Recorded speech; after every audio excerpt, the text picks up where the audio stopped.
ধন্যবাদ ধন্যবাদ আপনাদেরকে।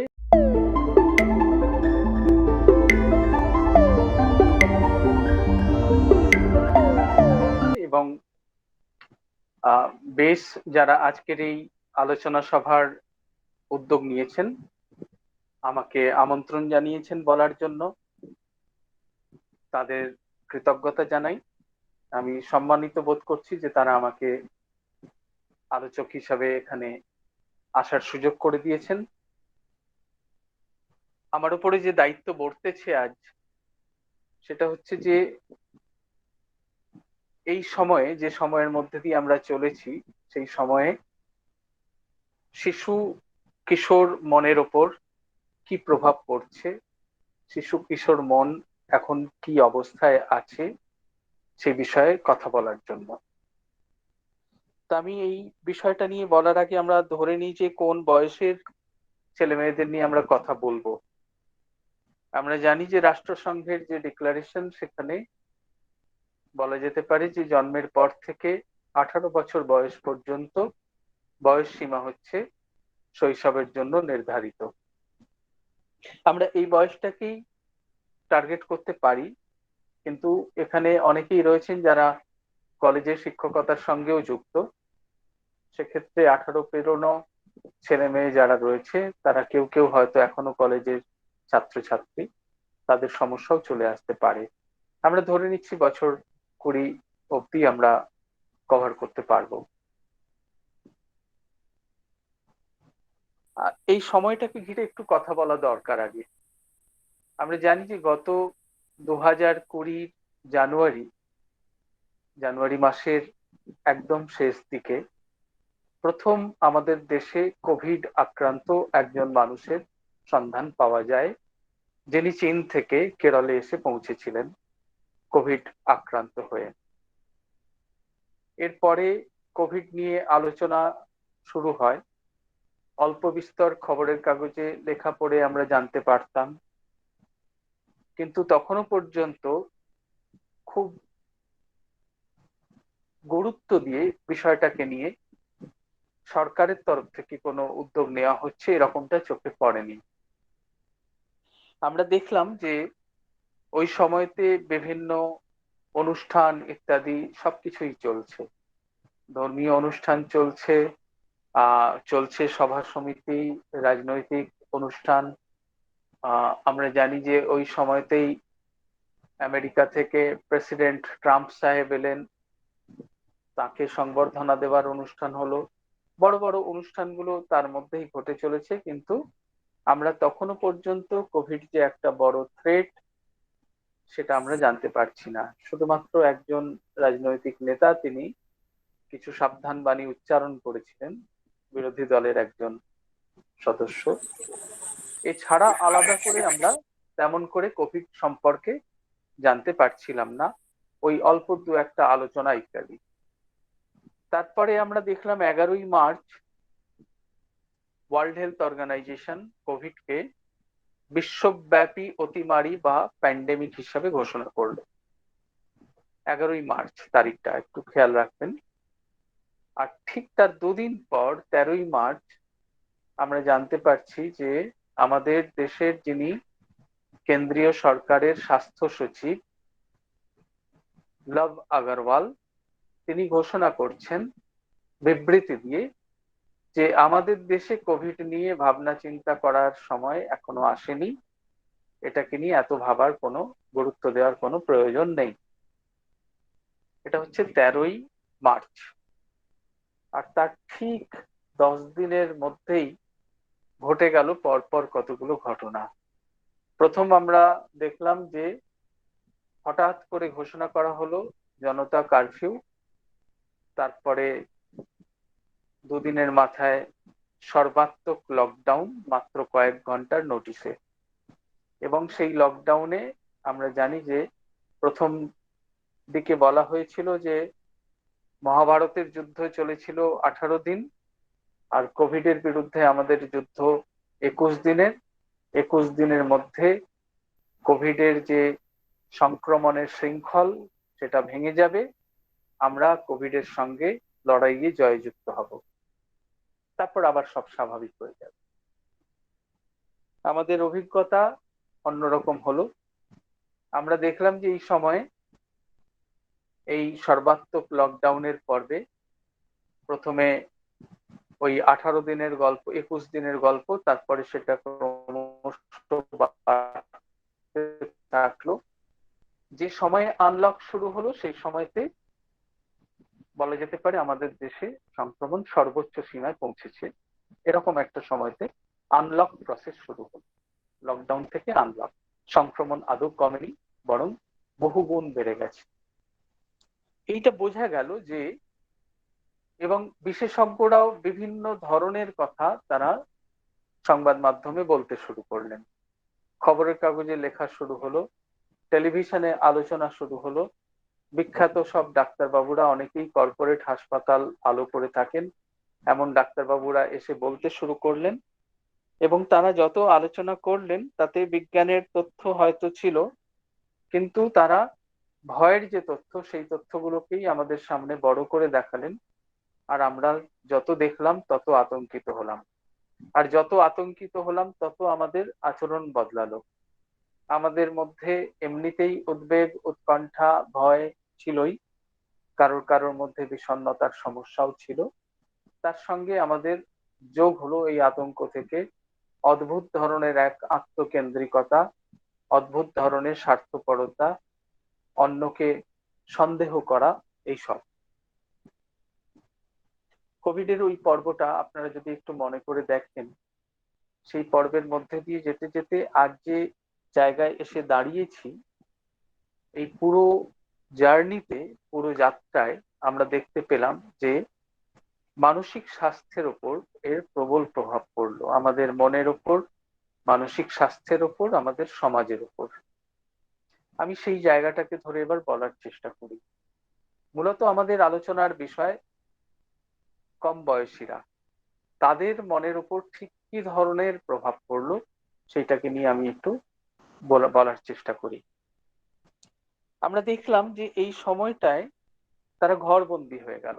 লকডাউন, বন্ধুদের সঙ্গে মেলামেশার সুযোগ নেই, স্কুলে বা কলেজে যাওয়া বন্ধ, একেবারে ঘরবন্দি, বাইরে বেরোনোর নিষেধাজ্ঞা লকডাউনের কারণে।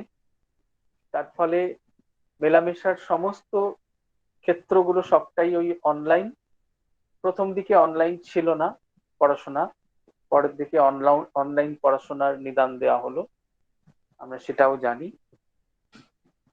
তো এই পর্বটা আমরা কি দেখতে পেলাম? আমরা দেখলাম যে উদ্বেগ, উৎকণ্ঠার মাত্রা কিন্তু ছেলে মেয়েদের মধ্যে বেশ ভালো সংখ্যা আমরা দেখতে পেলাম।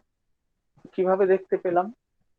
এই যেমন করে অনলাইন পড়াশোনা শুরু হলো, ঠিক সেরকম ভাবেই অনলাইনে নানান ধরনের মেন্টাল হেলথের অ্যাক্টিভিটিও শুরু হলো।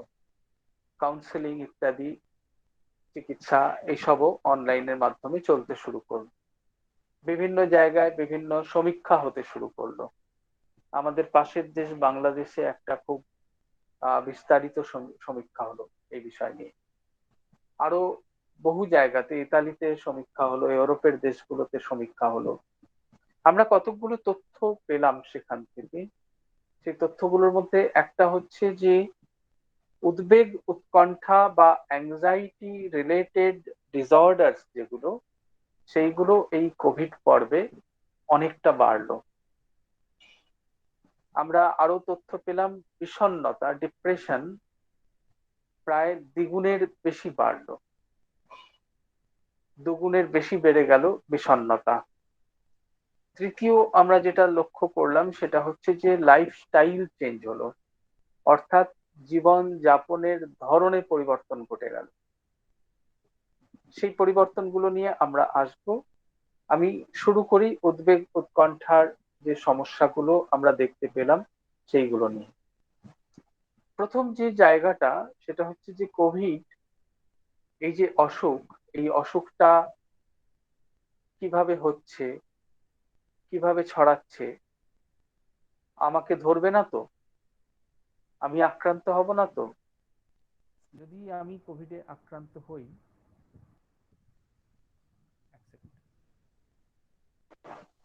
আমি যদি কোভিডে আক্রান্ত হই, তাহলে আমার চিকিৎসা কি হবে, কোথায় হবে? হাসপাতালে বেড পাবো তো? যদি সরকারি হাসপাতালে ভর্তি যদি না হতে পারি, তাহলে বেসরকারি হাসপাতাল, সে তো বিপুল ব্যয়, বহু টাকা লাগবে, কোত্থেকে পাবো অত টাকা? এইসব নানান চিন্তা শুধু বড়দেরই নয়, ছোটদেরকেও ঘিরে ফেললো। ছোটদের মধ্যেও আমরা দেখতে পেলাম যে নানান রকমের উদ্বেগ উৎকণ্ঠার লক্ষণ। অ্যাম্বুলেন্স পাওয়া যাবে কিনা, পাশের বাড়ির লোক কথা বলবে কিনা, খাবার কোত্থেকে পাবো, বাইরে বেরোনো যদি বন্ধ হয়ে যায় কোভিড হওয়ার পর, তাহলে খাবার কোত্থেকে আসবে, অন্যান্য জিনিসপত্র কোথায় পাবো? কেউ তো তখন আসবে না কথা বলতে, আমাকে এক ঘরে করে দেবে, অচ্ছুত করে দেবে, যেরকমটা আমরা দেখেছি প্রথম দিকে। এই ভয়গুলো, এই আতঙ্ক বহু মানুষের মধ্যে যেমন ছড়িয়েছে, বয়স্কদের মধ্যেও, আবার কম বয়সীদের মধ্যেও আমরা এটা দেখতে পেয়েছি। খুব কম বয়সী, একেবারে কম বয়সী, আমি বলছি যে এই বছর 7 বয়স, গত 3 দিন আগে ওদের সঙ্গে একটা গুগল মিটের মাধ্যমে কিচির মিচির বলে একটা ক্লাবের বাচ্চাদের সঙ্গে আড্ডা দিচ্ছিলাম। সেখানে একটি বাচ্চা বলছে যে এবারে তো কোভিড আমাদের ধরবে, তার মনে সাংঘাতিক আতঙ্ক তৈরি হচ্ছে। এবারে তারা আমাদেরকে টার্গেট করবে, কারণ এর আগে বড়দের হয়ে গেছে, মাঝারিদের হয়ে গেছে, এবার তো ছোটদেরকেই ওরা ধরবে। এক, কোভিড এটা ঠিক করে ফেলেছে। তারপর ব্ল্যাক ফাঙ্গাস হবে, আমাদের চোখ ব্লাইন্ড হয়ে যাবে। এই যে নানান রকমের ভয়, উদ্বেগ, উৎকণ্ঠা, আমরা বড়রা যেগুলো আলোচনা করি, টেলিভিশনে যে কথাগুলো ভেসে আসে তাদের কানে, বা খবরের কাগজে যেটুকু চোখ বুলিয়ে তারা পায়, তার মতো করে তাদের নিজেদের মধ্যে উদ্বেগ উৎকণ্ঠার নানান কারণগুলো সেখান থেকেই চলে আসে, সেইগুলোই সূত্র হয়ে ওঠে। কি দেখতে পাই আমরা তাদের মধ্যে? উদ্বেগ উৎকণ্ঠার অনেক রকমের ধরন আছে, আমরা জানি। সেই ধরনগুলোতে কিছু শারীরিক লক্ষণ থাকে, আর কিছু মানসিক লক্ষণ থাকে অ্যাংজাইটি রিলেটেড ডিসঅর্ডার্স গুলোতে। কিরকম শারীরিক লক্ষণ থাকে? বুক ধড়ফড় করা, হাত পা কাঁপা, অনেক সময় ঠান্ডা হয়ে যাওয়া, ঘামতে থাকা, কান গরম হয়ে যায়, চোখ লালচে হয়ে যায় অনেক সময়তে। তার সঙ্গে যেটা হয়, মুখ শুকিয়ে আসে, গলা শুকিয়ে আসে, কারোর কারোর পেটের মধ্যে অদ্ভুত অস্বস্তি তৈরি হয়, গা গোলাতে শুরু করে, কারোর পিঠে ব্যথা হয়, ঘাড়ে ব্যথা হয়, কারোর মাথা যন্ত্রণা হয়। এই যে শারীরিক লক্ষণ, এইগুলো আমরা বহু ছেলে মেয়ের মধ্যে দেখতে পাই, বড়দের মধ্যেও দেখি, ছোটদের মধ্যেও দেখা যায় উদ্বেগ উৎকণ্ঠার সময়। মানসিক লক্ষণ কি কি দেখা যায়? অস্থিরতা, এক জায়গায় স্থির হয়ে বসতে না পারা, চঞ্চলতা, অদ্ভুত রকমের একটা চাঞ্চল্য থাকে মনের মধ্যে। আর কি আমরা দেখতে পাই? আর আমরা যেটা দেখতে পাই সেটা হচ্ছে কোনো কিছুতে তারা কনসেন্ট্রেট করতে পারে না, মনোসংযোগ করতে পারে না, একাগ্রতা আসে না। আর কি দেখি আমরা? অজানা আতঙ্ক মনের মধ্যে থাকে, সেখান থেকে একটা তীব্র একটা অনিশ্চয়তা, একটা নিরাপত্তা বোধের অভাব, এগুলো আমরা দেখতে পাই ছেলে মেয়েদের মধ্যে। আর বহু দূরের ঘটনা অনেক আগে ভেবে নিয়ে সেই অনুযায়ী আচরণ করা, এটাও উদ্বেগ উৎকণ্ঠার মধ্যে দিয়ে যারা যায় তাদের মধ্যে আমরা দেখে থাকি। এই যে লক্ষণগুলোর কথা বললাম, এইগুলোর আবার নানান প্রকাশ, ধরন আছে। মানে উদ্বেগ উৎকণ্ঠার যে অসুখগুলো, সেগুলোর বেশ কয়েকটা ধরন আছে। সেই প্রত্যেকটা ধরনের মধ্যেই কিন্তু এই লক্ষণগুলো আমরা দেখতে পাবো। কিছু কিছু ছেলে মেয়েকে আমরা দেখবো যারা সবকিছু নিয়েই তাদের টেনশন হয়, তাদের উদ্বেগ উৎকণ্ঠা বা অ্যাংজাইটি হয় সবকিছু। কারণগুলো বদলে যায়। ধরুন স্কুলে যাওয়া নিয়ে টেনশন, এখন স্কুল বন্ধ, অনলাইন ক্লাস নিয়ে টেনশন হয়, অনলাইনে তাকে অ্যাসাইনমেন্ট করে জমা দিতে হবে, সেটা নিয়ে টেনশন হয়, বাবা বাইরে বেরোচ্ছে, সেটা নিয়ে টেনশন হয়, বাইরে থেকে জিনিসপত্র আসছে, সেটা নিয়ে টেনশন হয়। যদি ওর মধ্যে করোনা ভাইরাস যদি চলে আসে, আতঙ্কের নানান কারণ তাদের মাথার মধ্যে ঢুকে আছে এবং সেখান থেকে তাদের উদ্বেগ উৎকণ্ঠা বেড়েই চলে। তো এটা একটা ধরন, যাদের উদ্বেগ উৎকণ্ঠার কারণগুলো বদলে যায় কিন্তু উদ্বেগ উৎকণ্ঠা চলতে থাকে। আরেকটা ধরন হচ্ছে ফোবিয়া, যেটা অমূলক একটা আতঙ্ক। ধরুন অমুক বাড়িতে কারোর একটা কোভিড হয়েছে, এখন সেই বাড়িটা থেকেই বহু দূর দিয়ে যদি যেতেও হয়, বহু দূর দিয়ে যাওয়া, বা বাবা ওই রাস্তাটা দিয়ে যায়, বাবাকে বলে যে না তুমি যাবে না ওই রাস্তা দিয়ে, যদি তোমাকে কোভিড ধরে। এই রকম আতঙ্ক আমরা বহু ছেলে মেয়েদের মধ্যে দেখতে পাই এই কোভিড পর্বে।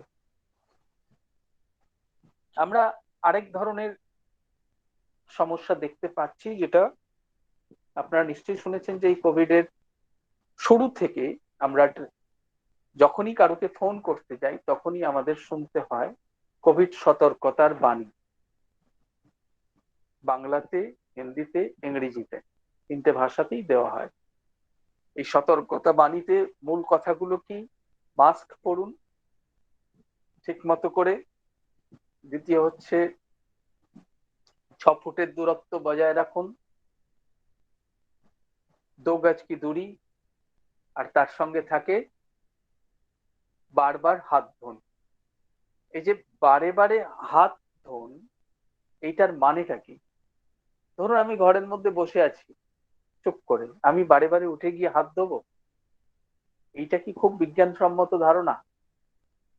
আমি বলছি যে কলকাতার খুব নামকরা একটা টেলিভিশন চ্যানেলের অ্যাঙ্কার, তিনি ঘর থেকে অনুষ্ঠান পরিচালনা করছিলেন, সোফায় বসেছিলেন, তিনি মাঝে মধ্যেই বলছিলেন যাই একবার হাতটা ধুয়ে আসি, বলে উঠে গিয়ে হাতটা ধুয়ে আসছিলেন বারে। এইটা আর যাই হোক বিজ্ঞান মনস্কতা নয়। ওয়ার্ল্ড হেলথ অর্গানাইজেশন খুব সুনির্দিষ্ট ভাবে কখন হাত ধুতে হবে সেটা বলে দিয়েছে। কি বলেছে তারা? যখন আমরা বাইরে থেকে যখন আমরা বাড়িতে ফিরবো, আমরা তখন হাত ধোবো। আমরা যখন বাইরের কোনো জিনিসে হাত দেব, তখন আমরা হাত ধোবো। আমরা যখন চোখে মুখে হাত দেব, তার আগে আমরা হাত ধোবো। যখন আমরা কোনো কিছু খাবো, তার আগে আমরা হাত ধোবো। অকারণ ঘরে এক জায়গায় বসে থেকে বারে বারে হাত ধোয়া নয়। কিন্তু এটাই বহু মানুষ, বড়রা যেমন ভুল করেছেন, তাদের অনেকের মধ্যে বারে বারে হাত ধোয়া হয়তো আগে থেকে কারো কারো ছিল, সেটা বহু গুণে বেড়েছে। আর ছোটদের মধ্যেও আমরা এই জিনিসটা এবারে প্রবল ভাবে বাড়তে দেখলাম। হাত ধোয়া, পরিষ্কার পরিচ্ছন্নতা ভালো, কিন্তু পরিষ্কার পরিচ্ছন্নতা নিয়ে একটা বাতিকের পর্যায়ে পৌঁছলো বিষয়টা, যেটা চিকিৎসা বিজ্ঞানে অবসেসিভ কম্পালসিভ ডিসঅর্ডার বলে চিহ্নিত, একটা উদ্বেগ উৎকণ্ঠা সংক্রান্ত ভয়। আবার পোস্ট ট্রমাটিক স্ট্রেসও আমরা দেখলাম। কোনো পরিবার এই কোভিড পর্বে বিপর্যয়ের মুখোমুখি হলো, আমরা দেখেছি সেটা। সেই বিপর্যয় কখনো সামাজিক হেনস্থার কারণে, কোভিডের কারণে অনেককে সামাজিক হেনস্থার শিকার হতে হয়েছে। আমি বলছিলাম আপনাদের যে বেশ কিছু মানুষ আমাদের এই সমাজেই আমরা দেখলাম অদ্ভুত ভাবে এই ভয়, এই আতঙ্ক থেকে তাদের মধ্যে প্রবল এক স্বার্থপরতা, আত্মকেন্দ্রিকতা দেখা দিল, এবং তারা অন্যদেরকে একেবারে একঘরে করে দিলেন। যারা কোভিড আক্রান্ত মানুষ, তাদেরকে আমাদের সোসাইটি ওই কুষ্ঠ আক্রান্তের মতোই অস্পৃশ্য করে দিল, এটা আমরা দেখতে পেলাম। এই ধরনের যারা হেনস্থার মধ্যে দিয়ে গেছেন, যে পরিবারগুলো গেছে, সেই পরিবারের শিশুদের মনের উপরেও কিন্তু চাপ তৈরি হয়েছে, কারোর কারোর মধ্যে পোস্ট ট্রমাটিক স্ট্রেস তৈরি হয়েছে, এটা ঘটেছে। তো এটা এটা আরেকটা দিক আর কি, মানে এই এই যে কটা উদ্বেগ উৎকণ্ঠার সমস্যা বললাম, সবগুলোই আমাদের এই কোভিড পর্বে বহু ছেলে মেয়ের মধ্যে আমরা দেখেছি। এটা তো আমি মূলত মধ্যবিত্ত, নিম্ন মধ্যবিত্ত বা উচ্চবিত্ত পরিবারের কথা বলছি। আমরা কিন্তু এই লকডাউনের পর্বে আমাদের সমাজেরই একটা বড় অংশ, যাদের সম্পর্কে আগে আমরা কখনো লক্ষ্যই করিনি, খেয়ালই করিনি, শাসক যারা, যারা নীতি নির্দেশক, যারা নীতি নির্ধারক আমাদের দেশে, তাদের কাছেও এদের অস্তিত্ব ছিল না। সেই মানুষদেরকে আমরা দেখলাম এই লকডাউন পর্বে এক, কি বলবো, এক অসহনীয় একটা পরিস্থিতির মধ্যে পড়তে। যারা প্রবাসী শ্রমিক, যারা রাজ্য ছেড়ে, নিজের গ্রাম ছেড়ে, শহর ছেড়ে অন্য জায়গায় গিয়ে কাজ করেন, সেই মানুষেরা এই কোভিড পর্বে তারা সাংঘাতিক একটা দুর্দশা, ভয়ঙ্কর একটা বিপর্যয়ের মুখোমুখি হলেন বাড়ি ফিরতে না পারার কারণে। কোথাও কোথাও সপরিবারে সেই সব শিশু কাঁধে নিয়ে ফেরার দৃশ্য কিন্তু এখনো ভোলা যায়নি, ভোলা মুশকিল। বহু শিশুকে আমরা দেখেছি যে কাঁধে নিয়ে বাবা হয়তো হাঁটছেন। হাঁটতে হাঁটতে একটা শিশুর মৃত্যুর কথা নিশ্চয়ই আপনাদের মনে পড়ে যাবে। জামলো মাকদম বলে সেই মেয়েটি, যে লঙ্কার খেতে কাজ করত অন্য একটা রাজ্যে, কোভিড এর লকডাউনের সময় সেও বাড়ি ফিরতে চেয়েছিল যখন লঙ্কা বাগানে কাজ বন্ধ হয়ে যায়। ফেরার পথে আমরা কি দেখেছিলাম, সেই মেয়েটি মেইন রাস্তা দিয়ে তারা ফেরেনি, কারণ মেইন রাস্তা দিয়ে ফিরলে পুলিশে ধরবে। তখন আপনারা জানতেন যে কারফিউ জারি করা হতো, রাস্তায় বেরোলে পরে পুলিশের মুখোমুখি হতে হতো, মারধর খেতে হতো। এই হাওড়া জেলায় একজন মারা গিয়েছিলেন বাচ্চার দুধ আনতে গিয়ে পুলিশের হাতে। বহু জায়গায় পুলিশ এরকম অত্যাচার করেছে সাধারণ মানুষের উপর। তো জামলো মাকদম জঙ্গলের রাস্তা ধরে অন্যদের সঙ্গে বাড়ি ফিরছিল, যখন তার গায়ে বাড়ির কাছাকাছি এসে সেই মেয়ে মারা যায়। কয়েকদিন অভুক্ত, না খেতে পাওয়া, জল না পাওয়া সেই মেয়েটি মারা যায়। এই ধরনের বিপর্যয়, এই ধরনের বিপর্যয়ের মধ্যে দিয়ে গেছেন বহু মানুষ, বহু শিশু, তাদের কোনো সংখ্যার কোনো হিসেব নেই। শুধুমাত্র কেন্দ্রীয় সরকার বলেছে যে জাতীয় সড়ক ধরে হেঁটে বাড়ি ফেরা মানুষের সংখ্যা 1 কোটি। 8,000-এর বেশি মানুষ মারা গেছেন ট্রেনে শুধু ফিরতে গিয়ে। 8,000-এর মতো মানুষ, 8,000-এর বেশি মানুষ। এই তথ্যগুলো এক ধরনের মানুষের কি পরিস্থিতি হয়েছিল সেটা অন্তত তুলে ধরে আমাদের কাছে। আমরা তাদের মনের খবর আমরা রাখি না, আমরা জানতেও পারি না যে তারা, তাদের মনের মধ্যে কি হয়েছে। আমি এই প্রসঙ্গেই আমার এটা বলতে গিয়ে আমি একজন কবির কথা আমার মনে পড়ছে। সেই কবি নাম হচ্ছে সঞ্জয় কুন্দন। সঞ্জয় কুন্দন একটা কবিতা লিখেছিলেন, তারিখটা হচ্ছে 27 মার্চ 2020, যখন প্রবাসী শ্রমিকরা ফিরতে শুরু করেছেন সেই সময়ের কবিতা।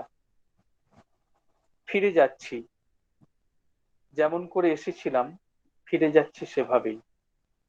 যদি 2-4টে পোটলা পুটলি তখনও সঙ্গে ছিল, আজও তেমনি আছে, আর আছে এই শরীর। কিন্তু হৃদয় আত্মায় ক্ষত বেড়েছে কত, কে আর তা দেখে। কেউ যদি বলতো থেকে যাও, থেকেও যেতাম। শুধু 2 চোখে একটু জল থাকতো, এটুকুই বলতো এ শহর তো তোমারও। ওরা ফিরেও কেউ দেখলো না, যাদের ঘরের দেয়াল আমরাই উজ্জ্বল করে তুললাম। তারাও কিছু বলল না, যাদের হাতের ছুরি 1300 ডিগ্রি তাপে কাঁচ গলিয়ে বানালাম। কেউ দেখলো না একটা ব্রাশ, একটা স্ক্রু ড্রাইভার, একটা রেঞ্চ আর হাতুড়ির পিছনে একটা হাতও আছে যার মধ্যে রক্ত সঞ্চালন হয়, যার প্রয়োজন অন্য আরেক হাতের উষ্ণতা। আমরা চলে যাচ্ছি। হতে পারে কিছুক্ষণ পর আমাদের পা নড়বড়ে হয়ে পড়ে, আমরা কোথাও পড়ে যাই রক্ত বমি করতে করতে। হতে পারে আমরা পৌঁছতে পারলাম না, এমনিতেই বা কোথায় আর পৌঁছেছি আমরা, আমাদের আর পৌঁছতেই বা দেওয়া হলো কোথায়? আমরা বই অবধি পৌঁছতে পৌঁছতে থমকে গেলাম, বিচারালয়ের সিঁড়ির মুখেই থামিয়ে দেওয়া হলো, পৌঁছলো না আমাদের চাওয়াগুলো কোথাও, পড়ে পড়ে শুধু অন্যায় সয়ে গেলাম। চলে যাচ্ছি আমরা কথা ভেবেই যে আমাদের একটা ঘর ছিল কখনো, এখন তা যদি নাও থাকে তবুও সেই দিকেই চলেছি আমরা। কিছু তো সেখানে বেঁচে থাকবে যা নিজের মতো মনে হবে। এই কবিতা একটা সময়ে আমাদের মনের মধ্যে ধাক্কা দিয়েছিল।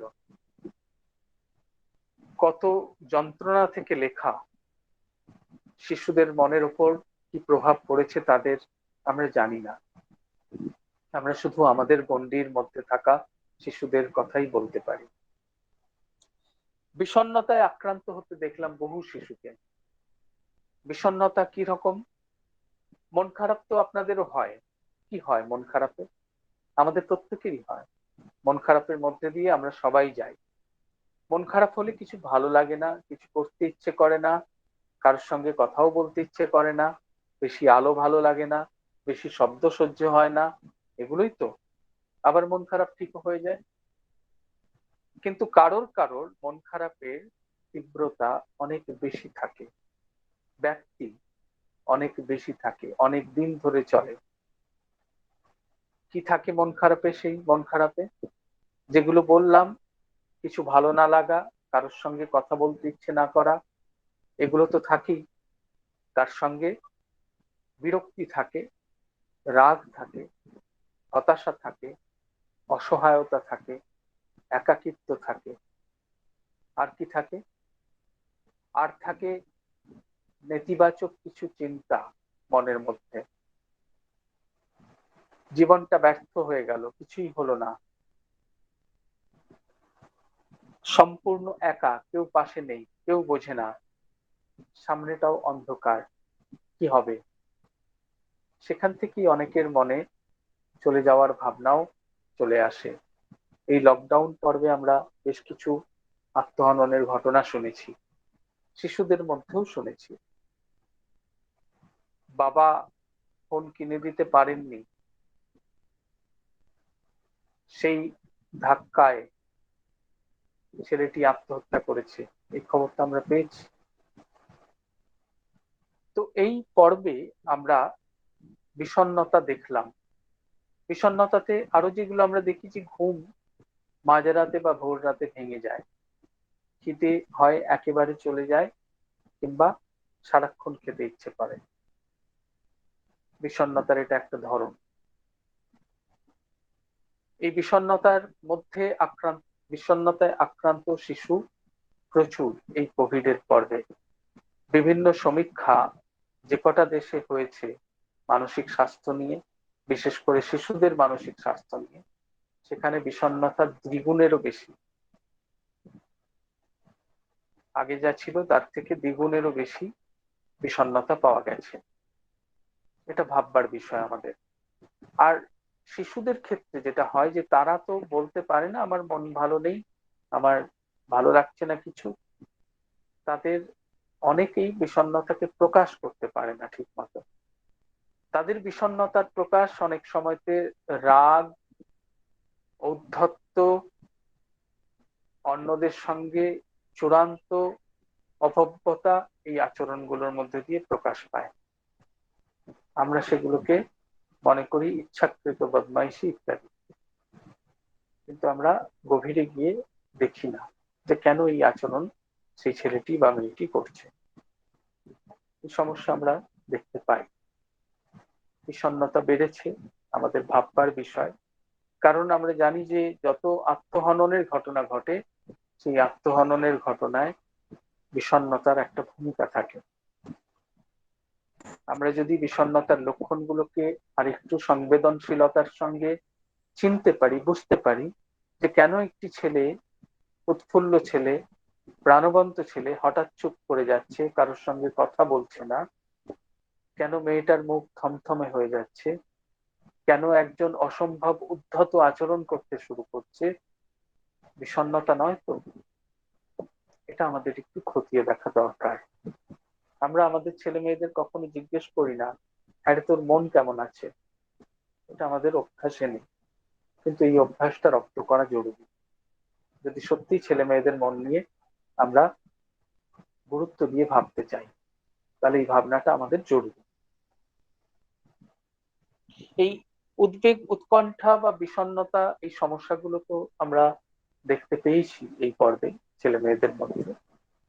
এছাড়াও আরো নানান রকমের আচরণের সমস্যা আমরা দেখতে পেয়েছি। আমরা জানি যে লাইফস্টাইল বদলেছে এই পর্বে। কিরকম ভাবে লাইফস্টাইল বদলেছে ছেলে মেয়েদের? ভালো করে লক্ষ্য করবেন যে তাদের যখন থেকে অনলাইন পড়াশোনা শুরু হলো, এই অনলাইনও একটা ব্যাপার আর কি। মানে ধরুন, এই অনলাইন ক্লাস করতে হলে একটা স্মার্টফোন থাকতে হবে। আমাদের যারা নীতি নির্দেশক তারা একবারও ভেবে দেখলেন না যে সত্যি সত্যি এই অনলাইন ক্লাস করার মতো স্মার্টফোন কটা পরিবারের ছেলে মেয়েদের হাতে আছে।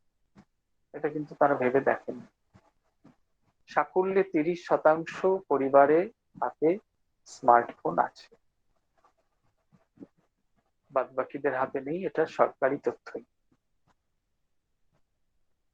খোঁজ নিয়ে দেখা যেতে পারে। এটা আরো হয়তো গত 1 বছরে কিছু বেড়ে থাকতে পারে, কিন্তু গত বছরে এই তথ্যই পেয়েছি। তো এই যে বিপুল সংখ্যক ছেলে মেয়েকে অনলাইনের দিকে ঠেলে দেওয়া হলো, এটা একটা নির্মম উদাসীনতা তাদের পরিস্থিতি সম্পর্কে।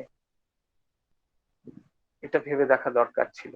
আপনারা জানেন যে কত পরিবার কি অসহায় পরিস্থিতিতে পড়েছে পড়াশোনার কারণে। স্কুলে অনলাইন চলছে, বাড়িতে কোনো অনলাইন কেনার মানে ফোন কেনার ক্ষমতা কোথায়? মানুষের উপার্জনটাই তো বন্ধ, তার প্রতিদিনের জীবন যাপনটাই তো কঠিন এক পরিস্থিতির মধ্যে। ওবেলা খেতে পাবে কিনা ঠিক নেই, দারিদ্রের মধ্যে পড়েছে বহু পরিবার, চূড়ান্ত দারিদ্রের শিকার হয়েছে এই সময়ে। তাদের যে উপার্জন ছিল ছোটখাটো দোকান, ব্যবসা ইত্যাদির মধ্যে দিয়ে সমস্ত বন্ধ হয়ে যাওয়ার ফলে তারা নিদারুণ একটা পরিস্থিতির শিকার। বহু মানুষের চাকরি চলে গেছে, বেসরকারি কাজ যারা করতেন তাদের অনেকেরই চাকরি চলে গেছে। তাদের মনের মধ্যে উদ্বেগ, উৎকণ্ঠা, বিষণ্ণতা থাকবেই, এটাই স্বাভাবিক। এবং সেটাই ঘটেছে, ঘটে চলেছে এখনো পর্যন্ত। এখনো একই পরিস্থিতি। সরকার শুধু লকডাউন জানে, সে কেন্দ্রীয় সরকার বলুন আর রাজ্য সরকার বলুন। এবং লকডাউন তাদের নিজেদের অপদার্থতাটাকে ঢাকার জন্য। স্বাস্থ্য ব্যবস্থার এই যে হাল, এইটা যাতে আড়াল করা যায় তার জন্য লকডাউন দরকার হয়। যদি ঠিক মতো স্বাস্থ্য ব্যবস্থা থাকতো তাহলে লকডাউন করে গরিব মানুষকে মারার এই ব্যবস্থাটা হতো না। তো আমরা এই কোভিডে ছেলে মেয়েদের মধ্যে যে সমস্যাগুলো দেখতে পেলাম তার একটা হচ্ছে তাদের সারাদিনের জীবনযাপনের ধরনটা বদলে যাওয়া। যখনই তাদের হাতে স্মার্টফোন এসে পৌঁছলো, এই স্মার্টফোন পাওয়া ছেলে মেয়েদের, তারা অনলাইনে যেমন ক্লাস করতে শুরু করলো, তার পাশাপাশি আরো অনেক কিছু করতে শুরু করলো। কেউ কম্পিউটার গেমস খেলতে শুরু করলো, কেউ ভিডিও দেখতে শুরু করলো, নানান রকমের ইউটিউব ভিডিও, কেউ সোশ্যাল নেটওয়ার্কে আরো বন্ধু বান্ধব ইত্যাদি সঙ্গে যুক্ত হলো। এই যে পর্বটাতে যেটা আমরা দেখলাম যে তাদের স্মার্টফোন বা ডিজিটাল ডিপেন্ডেন্স বাড়লো। হয় তারা মোবাইল ফোনে কিংবা ট্যাবে কিংবা কম্পিউটারে কিংবা টেলিভিশনে আরো অনেক বেশি সময় কাটাতে শুরু করলো। এক ধরনের নির্ভরতা তৈরি হলো। এই নির্ভরতার ফলে কি কি দেখা দিল? একটা হচ্ছে যে তাদের মধ্যে আমরা যেটা লক্ষ্য করলাম, অনেকেরই অ্যাটেনশন কনসেন্ট্রেশনের সমস্যা তৈরি হলো। আমি যদি দিনের অনেকটা সময় ডিজিটাল স্ক্রিনে, একটা অডিও ভিজুয়াল স্ক্রিনে যদি আমি চোখ রাখি, একটা মুভিং অবজেক্টের মধ্যে যদি আমি চোখ রাখি, তাহলে স্থির কোনো কিছুতে তারপরে যদি আমি চোখ রাখতে যাই, যেমন ধরুন বইতে, আমার পক্ষে চোখ রাখাটা মুশকিল হবে। কারণ আমার মন, আমার কনসেন্ট্রেশন, অ্যাটেনশন সবকিছু অভ্যস্ত হয়ে যাচ্ছে এই ডিজিটাল মিডিয়ার সঙ্গে। এরপর সাদা কাগজে চোখ রাখতে গেলে আমার অসুবিধা হতে পারে। অ্যাটেনশন কনসেন্ট্রেশনের সমস্যা বহু ছেলে মেয়ের মধ্যে আমরা দেখেছি। আমরা আর কি দেখলাম, আমরা আর দেখলাম যে বাড়ির লোক বলছে যে এতক্ষণ ধরে ফোন নিয়ে থাকার কি আছে, আর ছেলে বা মেয়ে ফোন ছাড়তে চাইছে না। শুরু হচ্ছে অবাধ্যতা, জেদ, মুখে মুখে তর্কের গল্প। এটা আমরা ঘরে ঘরে দেখতে পাচ্ছি। বাড়িতে বাবা মা প্রথমে বুঝিয়ে, তারপর বকাঝকা দিয়ে, কোথাও কোথাও মারধর দিয়ে সামাল দেওয়ার চেষ্টা করছেন, তাদেরকে কন্ট্রোলে আনার চেষ্টা করছেন। তাতে আরো পরিস্থিতি জটিল হচ্ছে, বাড়ছে ছেলে মেয়েদের মধ্যে রাগ, জেদ আর অবাধ্যতা। এইটাও আরেক ধরনের সমস্যা, যেটা আমরা ছেলে মেয়েদের মধ্যে দেখতে পাচ্ছি প্রবল ভাবেই। আমরা এছাড়াও যেটা দেখতে পাচ্ছি সেটা হচ্ছে যে সম্পর্ক তৈরি হওয়া, একটা সম্পর্কে যাওয়া, সেখানে কিছু হলে সম্পর্ক ভাঙার পর সেখান থেকে বিষণ্ণতায় যাওয়া, এগুলোও আমরা দেখছি এখন, খুব কম বয়সেই দেখতে পাচ্ছি। কারণ তাদের নতুন নতুন বন্ধু হচ্ছে, সেই বন্ধুত্বে নানান রকমের জটিলতা তৈরি হচ্ছে, সেগুলোও দেখা যাচ্ছে। এই সমস্যাগুলো যেমন আমাদের চোখে পড়ছে একটা ব্যাপক সংখ্যক ছেলে মেয়েদের মধ্যে, আরেকটা দিক যেটা চোখে পড়ছে সেটা হচ্ছে রাতে এই দীর্ঘক্ষণ টেলিফোন বা এই মোবাইলে থাকার ফলে রাতে ঘুমের সময়টা বদলে যাচ্ছে। লক্ষ্য করবেন ইদানিং বহু ছেলে মেয়ে ঘুমোতে ঘুমোতে প্রায় ভোর হয়ে যায়, 1টা 2টো 3টে অব্দি কারো কারো ফোন চলতে থাকে। তার ফলে এক ধরনের স্লিপ প্যাটার্ন চেঞ্জ হয়ে যাচ্ছে, ঘুমের ধরন বদলে যাচ্ছে। এই ঘুমের ধরন বদলে যাওয়ার ফলে কি হচ্ছে, স্লিপ ডিপ্রাইভেশন হচ্ছে অনেক ক্ষেত্রে। অর্থাৎ যখন তার ঘুমানোর কথা সেই সময় না ঘুমানোর ফলে নানান রকমের শারীরিক অসুবিধা তৈরি হচ্ছে, মানসিক অসুবিধাও তৈরি হচ্ছে। কি, বিরক্তি বাড়ছে, তাদের ইরিটেশন বেড়ে যাচ্ছে। কারণ ঠিক মতো ঘুম না হলে পরে যা হয়, অনেক ক্ষেত্রে দেখা যাচ্ছে যে ছেলে মেয়েরা ঘুম থেকে উঠছে অনেক বেলায়, হয়তো ভোরবেলা 6টার সময় ঘুমোতে গেছে, ঘুম ভাঙছে হয়তো 12টা 1টা এরকম সময়। সেটাও খুব সাফিসিয়েন্ট ঘুম হচ্ছে তা নয় অনেক ক্ষেত্রে, কারণ পরিবারে অনেকেই আপত্তিও করছেন। তো এই সব মিলিয়ে যে জায়গাটা, এবং এই যে ঘুমের প্যাটার্ন চেঞ্জের সঙ্গে খাওয়া দাওয়ার প্যাটার্নও চেঞ্জ হয়ে যাচ্ছে। খাওয়ারও যে একটা রুটিন আছে প্রতিদিনের জীবনযাপনে, আমাদের প্রকৃতির দ্বারা নির্ধারিত যে রুটিন, সেই রুটিনটাই বদলে যাচ্ছে আমাদের।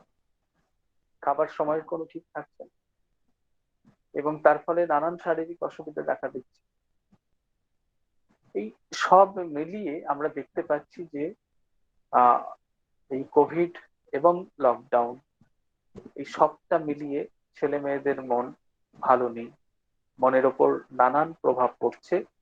তারা ধীরে ধীরে একটা দিক থেকে, মানে এক ধরনের সমস্যা তাদের তৈরি হচ্ছে, আবার আরেক ধরনের সমস্যায় তারা ঢুকেও পড়ছে নিজেদের অজান্তেই। এগুলো থেকে বেরোনোর উপায় খোঁজাটা খুব জরুরি। আমি সমস্যাগুলোর কথা আপনাদের সামনে প্রথমে রাখলাম, এবং সমস্যার কারণগুলোকেও খানিকটা বলার চেষ্টা করলাম। আমি যখন বলছি যে জেদ বা তর্ক ইত্যাদি এগুলো যে বাড়ছে, তাতে পারিবারিক অশান্তি বেড়ে যাচ্ছে। বহু ছেলে মেয়ে, মানে চাইল্ড অ্যাবিউজ এর ঘটনা ঘটছে, মারধর করা ইত্যাদি, এগুলো বাড়ছে পরিবারে। সব মিলিয়ে আমাদের প্রত্যেকেরই মন এফেক্টেড হচ্ছে, প্রভাবিত হচ্ছে এই কোভিড পর্বে। এই সমস্যাগুলো নিয়ে আমাদের ভাবার দরকার আছে, আমাদের এটা থেকে বেরোনোর পথ নিয়ে ভাবার দরকার আছে। কিন্তু সেই বেরোনোর পথ নিয়ে ভাবার আগে আমি একটু আপনাদের কাছ থেকে শুনতে চাইবো যে আমি তো কিছু সমস্যার কথা বললাম, আর আপনারাও প্রতিদিনের জীবনযাপনে বহু ছেলে মেয়েকে দেখতে পাচ্ছেন, কাছ থেকে দেখছেন। তাদের মধ্যে ঠিক কি ধরনের সমস্যা আপনারা দেখতে পাচ্ছেন? এর বাইরেও কি অন্য কিছু সমস্যা পাচ্ছেন? সেগুলো যদি আপনারা একটু বলেন।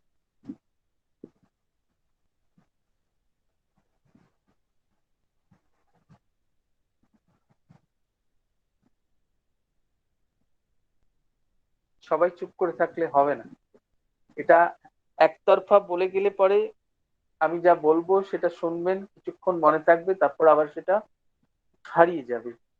কিন্তু যদি আপনারাও যদি বলেন আপনাদের অভিজ্ঞতা থেকে দেখা ছেলে মেয়েদের নানান রকমের সমস্যা, তাহলে আমিও সমৃদ্ধ হব, আমিও বুঝতে পারবো যে আপনাদের চাহিদা কি, আপনারা ঠিক কি ধরনের সমস্যা নিয়ে কথা চাইছেন, সেটা আমার পক্ষেও বুঝতে সুবিধা হবে।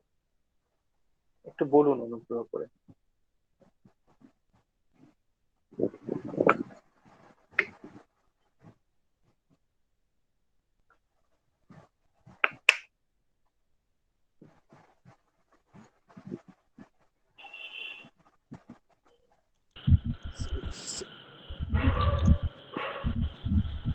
চ্যাটে একটা কমেন্ট আছে, কেউ যদি একটু পড়ে দেন।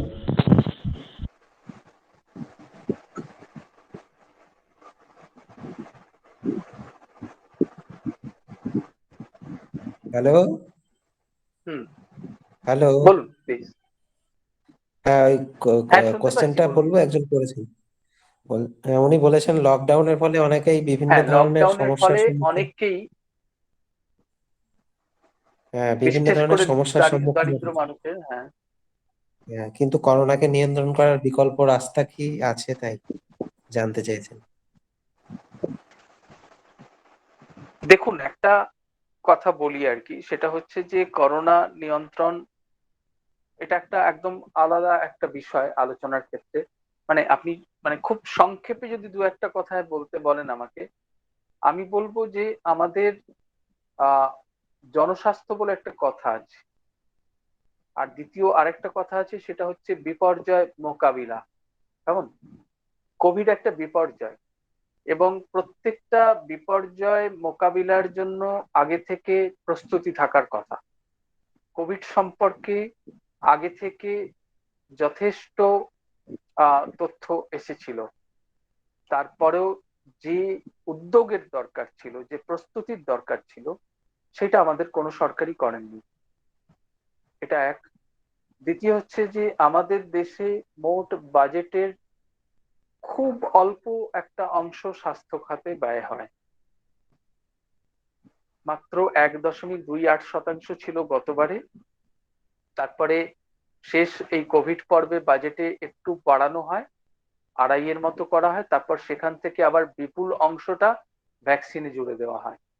তার ফলে মূল বাজেটটা আসলে আরো কমেছে, স্বাস্থ্য খাতের মূল বাজেট কিন্তু আরো কমেছে এর ফলে। তো এই বাজেট নিয়ে, যেখানে প্রতিরক্ষাতে এর বহুগুণ বেশি, তো একটা দেশ যদি মনে করে যে প্রতিরক্ষা মানে শুধু সামরিক প্রতিরক্ষা, দেশের মানুষকে অসুখ বিসুখ থেকে প্রতিরক্ষা দেওয়া নয়, তাহলে সেই দেশের প্রশাসকদের সম্পর্কে যত কম কথা বলা যায় ততই ভালো। এটা এক। দ্বিতীয় হচ্ছে যে মানুষের ইমিউনিটি নিয়ে কথা আমরা শুনেছি গতবারে, যে রোগ প্রতিরোধ ক্ষমতা বাড়াতে ইমিউনিটি বা ইমিউনিটির ক্ষেত্রে পুষ্টির একটা বড় ভূমিকা আছে, যথাযথ পুষ্টি। পৃথিবীর 100 জন না খেতে পাওয়া মানুষের মধ্যে 25 জন ভারতে থাকেন। খাদ্য নিরাপত্তায়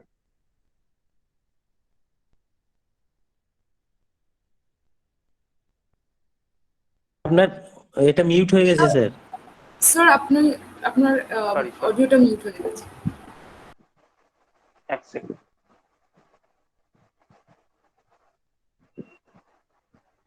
কি করে মিউট হলো জানি না। হ্যাঁ, প্রথমত দেখুন, মানে আমি আমি আমার কথা কি শুনতে পেয়েছেন কিছু? হ্যালো, কতটা শুনতে পেয়েছেন একটু বলবেন? কিছুটা লাস্ট শোনা কথা গেছে স্যার। কিছুটা শোনা গেছে। আমাদের ওই যে স্যার যে 100 জনের মধ্যে 25 জন না এক খেতে পাওয়া মানুষ ভারতবর্ষে থাকে ওই। হ্যাঁ, 100 জনের মধ্যে 25 জন না খেতে পাওয়া মানুষ ভারতে থাকে। খাদ্য নিরাপত্তায় আমাদের দেশ, আমাদের পাশের গরিব দেশ বাংলাদেশ, নেপাল, শ্রীলঙ্কা, পাকিস্তানের থেকেও পেছনে।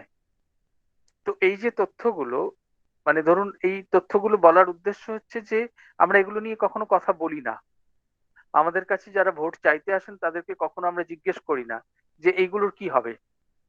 আমাদের এখানে প্রাথমিক স্বাস্থ্য ক্ষেত্রেও যদি বলি, প্রাথমিক স্বাস্থ্য পরিষেবার হাল খুব খারাপ, অত্যন্ত খারাপ।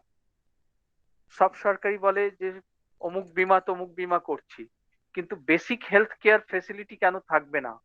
একটা ওয়েলফেয়ার স্টেটে এটা আমার ন্যায্য অধিকার, সেই অধিকার আমি কেন পাবো না? এটা বেসিক প্রশ্ন, আমরা এই প্রশ্নগুলো করি না আসলে। এবং না করার ফলে সরকার ধরেই নেয় যে মানুষ তো দিব্যি আছে, সন্তুষ্ট তো আমাদেরকে নিয়ে। তো আমরা যতদিন সন্তুষ্ট থাকবো ততদিন এই লকডাউন করেই সরকার চালাবে। আমরা যেদিন সচেতন হব সেদিন সরকারকে বলবো যে লকডাউন নয়, তুমি স্বাস্থ্য ব্যবস্থার উন্নতি করো আগে। আমরা বাইরে বেরোবো, আমাদের সচেতনতা যাতে বাড়ে তার ব্যবস্থা করো। যদি মাস্ক পরে বেরোতে পারতাম, যদি সব মানুষ খেতে পেত ঠিক মতো, যদি হাসপাতালে চিকিৎসা ব্যবস্থা যদি ঠিক থাকতো, তাহলে লকডাউনের প্রয়োজন হতো না। এগুলোই বিকল্প। আর উন্নয়নের নামে পরিবেশ ধ্বংসটাও বন্ধ করা দরকার। আমরা দেখেছি যে গত বছর এবারে কোভিড যতজন মানুষ মারা গেছেন তাদের একটা বড় অংশই লাং ডিজিজে মারা গেছেন। আমরা যে দূষিত পরিবেশে বসবাস করি, সেই দূষিত পরিবেশের কারণে বহু মানুষ মারা গেছেন। আরেকটা মতামত এসছে,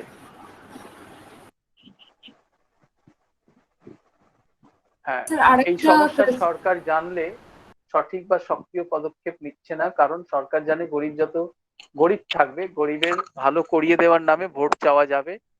হ্যাঁ, ঠিকই তো, আপনি আপনার সঙ্গে একমত।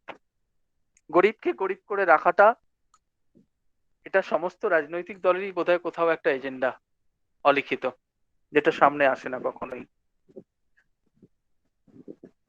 গরিবের সঠিক এম্পাওয়ারমেন্ট, নিজের পায়ে দাঁড়ানো, আত্মনির্ভরশীল হওয়া, এটা কোনো শাসকই চায় না। আর বলুন না, আমি আমি আপনাদের কাছে যেটা শুনতে চাইছিলাম সেটা হচ্ছে যে আপনারাও তো ছেলে মেয়েদেরকে দেখেন, তাদের মধ্যে ঠিক কি ধরনের সমস্যা দেখতে পান, আমি সেইটা যদি একটু বলেন। হ্যালো, হ্যাঁ বলুন। পাওয়া যাচ্ছে? হ্যাঁ, হ্যাঁ কাজীদা বলুন। আমি একটুখানি বলতে চাইছিলাম, হ্যাঁ, আমি যে হ্যাঁ, অঞ্চলে থাকি সেই অঞ্চলে প্রচুর গরিব মানুষ থাকে। হ্যাঁ, বেশিরভাগ মানুষই খুব গরিব। এখানে প্রাইমারি স্কুল আছে, হাই স্কুল আছে। এখন এই গরিব মানুষদের ছেলেরা যে এই স্কুলের রেজাল্ট খুব ভালো নয়, খুব ভালো পড়াশোনাও করতো না, কিন্তু এতদিন যেটা হতো সেটা স্কুলে গেলে তাকে একটা পড়া দিত মাস্টার, পরের দিন আবার হুম, সেটা ধরতো।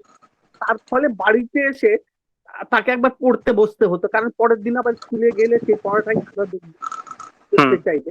এখন এই স্কুল বন্ধ হয়ে যাওয়ার জন্য আর এখানে স্মার্টফোনে ক্লাস করার কোনো সম্ভাবনা নেই। তার ফলে এই ছেলেদের যে তাদের যে টাস্ক দেওয়ার ব্যাপারটা নেই, তারা বাড়িতে পড়তে বসতেও পারছে না, টাস্কই নেই, সে পড়বে কি, ঘুরে বেড়াচ্ছে। তো তার ফলে পুরো পড়াশোনার ব্যাপারটা তাদের উঠে যাচ্ছে। হুম, তার ফলে যেটা ভয় হচ্ছে যে এর পরের ক্লাসে সে হয়তো পাস করে যাবে, আমাদের যা সিস্টেম তাকে হয়তো ক্লাসে আটকাবে না। পরের বছর যদি কোভিডের এই প্রভাবটা কমে যায় তাহলে সে কিন্তু আর ক্লাসে কিছু বুঝতেই পারবে না, পড়তেই পারবে না, একদমই তার ঠিক। পড়ার দিকে মনটা একদম চলে যাবে। তো হুম, এইটাই হুম, আমি দেখতে পাচ্ছি যে অর্থাৎ সামনের বছরটা আরো অন্ধকার আসবে পড়াশোনার ক্ষেত্রে, এই বাচ্চা ছেলেগুলোর ক্ষেত্রে। এটা আমার একদম অবজারভেশন। একদম আপনার অবজারভেশন একদম সঠিক। আমি একটা কথা বলি, আসলে আমাদের এখানে আপনি যদি দেখেন, রাইট টু এডুকেশন অ্যাক্ট 2009, আজকের নয়, সেই রাইট টু এডুকেশন অ্যাক্টে যে বিষয়গুলোকে গুরুত্ব দিতে বলা হয়েছিল তার কতটুকু ভারতের বিভিন্ন রাজ্যে কতটুকু সেটা ফলো করা হয়েছে, আমাদের রাজ্যেই বা কতটুকু ফলো করা হয়েছে। যে রেশিওর কথা বলা হয়েছিল, যে বিষয়গুলোর অ্যারেঞ্জমেন্টের কথা বলা হয়েছিল, যে কম্প্রিহেন্সিভ ইভ্যালুয়েশনের কথা বলা হয়েছিল, সেগুলো সত্যি সত্যি কতটা হয়নি। স্কুল এডুকেশনটা নেগলেক্টেড একটা এরিয়া, এবং স্টেট বোধহয় চায়ও তাই। কারণ এডুকেশন, সব মানুষ যদি ঠিক ঠিক মতো প্রকৃত শিক্ষিত হয়ে ওঠে তাহলে তাদের মধ্যে প্রশ্ন করার অভ্যাস জাগবে। আর কোনো শাসকই প্রশ্ন খুব পছন্দ করে না, সেটা তো আমরা জানি। আমরা এটা ঠিকই বলেছেন যে ছেলেমেয়েরা যদি স্কুলে যেত তাহলে অন্তত তাদেরকে তৈরি হয়ে যেতে হতো, খানিকটা অন্তত পড়তে হতো। সেই পড়ার বাধ্যবাধকতা থাকছে না এক্ষেত্রে। অথচ দেখুন, সমস্ত মানে স্কুল বাদে আর সমস্ত কিছু চলছে। এরকম একটা বড় নির্বাচন হয়ে গেল, লক্ষ লক্ষ মানুষের জমায়েত করে, তো স্কুলটা খোলা গেল না। আপনি যুক্তি দিয়ে বোঝান তো যে কোন যুক্তিতে এটা সম্ভব? শুধু বেছে বেছে বাচ্চাদেরই ধরবে কোভিড? এটা কোনো যুক্তি ছিল? আমার সহজ মাথায় কিন্তু এটা ঢোকেনি কোনোভাবেই। স্কুল, কলেজ, বিশ্ববিদ্যালয় সমস্ত কিছু বন্ধ করে রেখে দেওয়া হলো, বাদ বাকি সব কিন্তু চলেছে। এই মাঝের সময়টাতে সবকিছু চলেছে। গ্রামের দিকে কোভিড যখন ঢোকেনি তখন গ্রামের স্কুলগুলো অনায়াসে চলতে পারতো। গ্রামের মানুষ প্রায় স্বাভাবিক জীবনযাপন করেছেন বেশিরভাগ জায়গাতেই, ভেতরের দিকে গ্রামগুলোতে বিশেষ করে। কেন সেখানে অনলাইন পড়াশোনার ব্যবস্থা হবে? এই জায়গাগুলো ভাবার দরকার ছিল, সরকার ভাবেনি।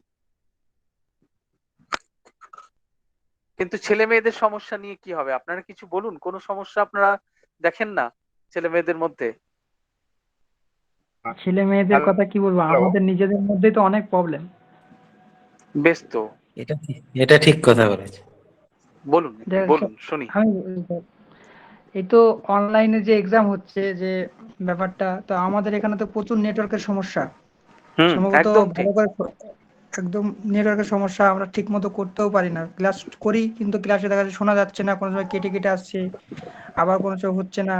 আর এইভাবে পড়াশোনা হয় না, সেহেতু সরকারকে বলেও তো হচ্ছে না যে কিছু খুলে দেওয়ার ব্যবস্থা। বারবার লকডাউন, এইভাবে চললে তো আমাদের ক্যারিয়ারটাই তো শেষ হয়ে যাচ্ছে।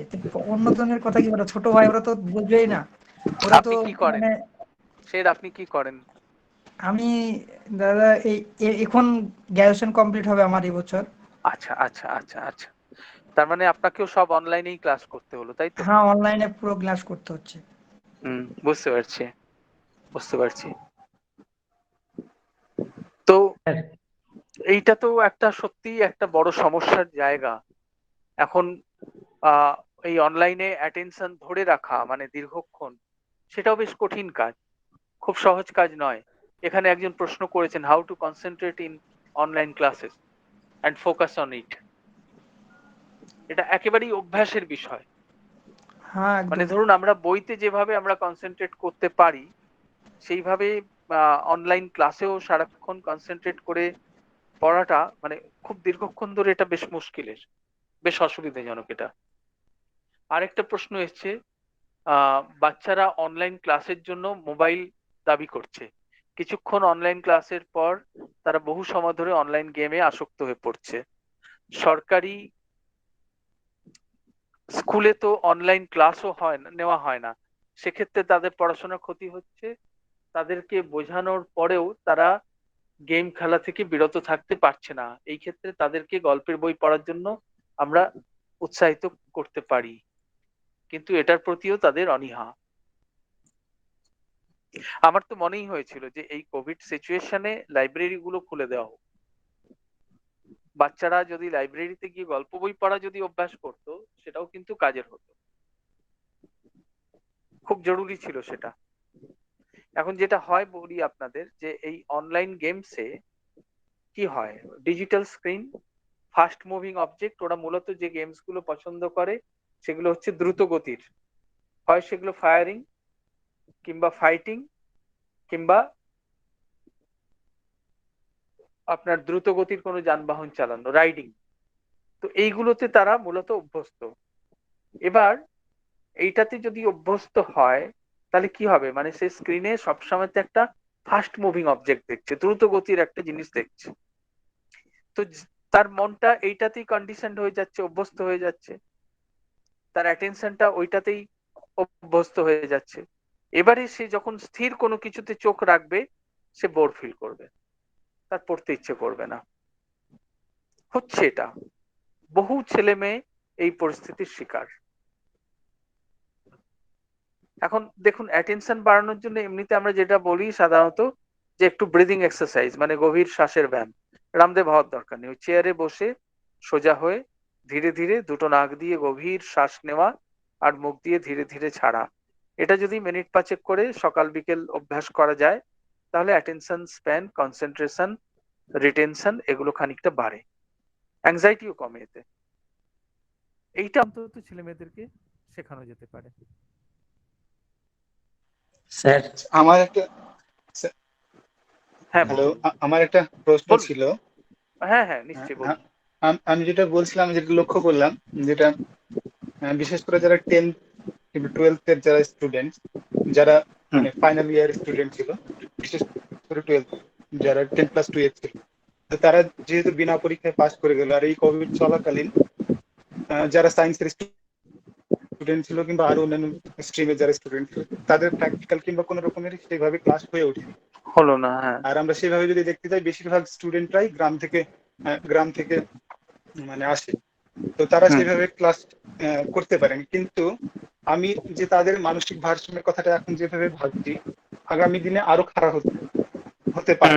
কারণ এই কারণেই হতে পারে, আগামী দিনে যখন তারা কোনো এন্ট্রান্স এক্সামে কিংবা কোনো অল ইন্ডিয়া কোনো মেডিকেল এক্সাম কিংবা ইঞ্জিনিয়ারিং এর জন্য সেসব পরীক্ষাগুলোকে তারা সেইভাবে কমপ্লিট করতে পারবে না।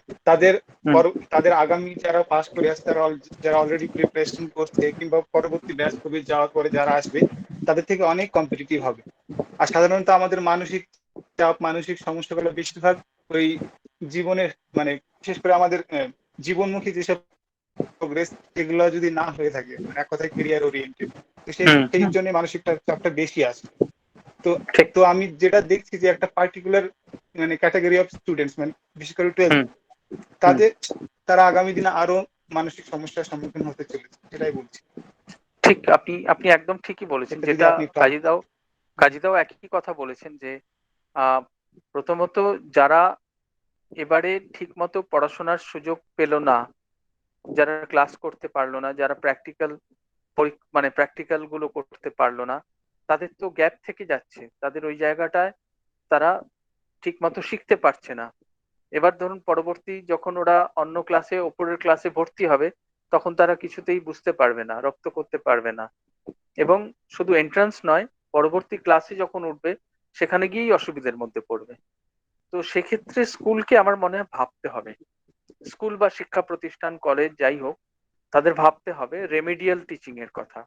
অর্থাৎ কোথায় কোথায় গ্যাপ থেকে গেছে সেগুলোকে অ্যাসেস করা, এবং সেগুলো যাতে পূরণ করা যায় কিছু টিচিং এর মাধ্যমে, স্পেশাল টিচিং এর মাধ্যমে, সেই পরিকল্পনা তাদের ভাবতে হবে। এটা না ভাবলে কিন্তু সমস্যা আছে। আমার মনে হয় এরকম কিছু ভাববেন নিশ্চয়ই, না হলে পরবর্তী ক্লাসে তো এই জেরটা চলতেই থাকবে, এই যে না শেখার জের, সেটা তো শেষ হবে না। এটা অবশ্যই দরকার।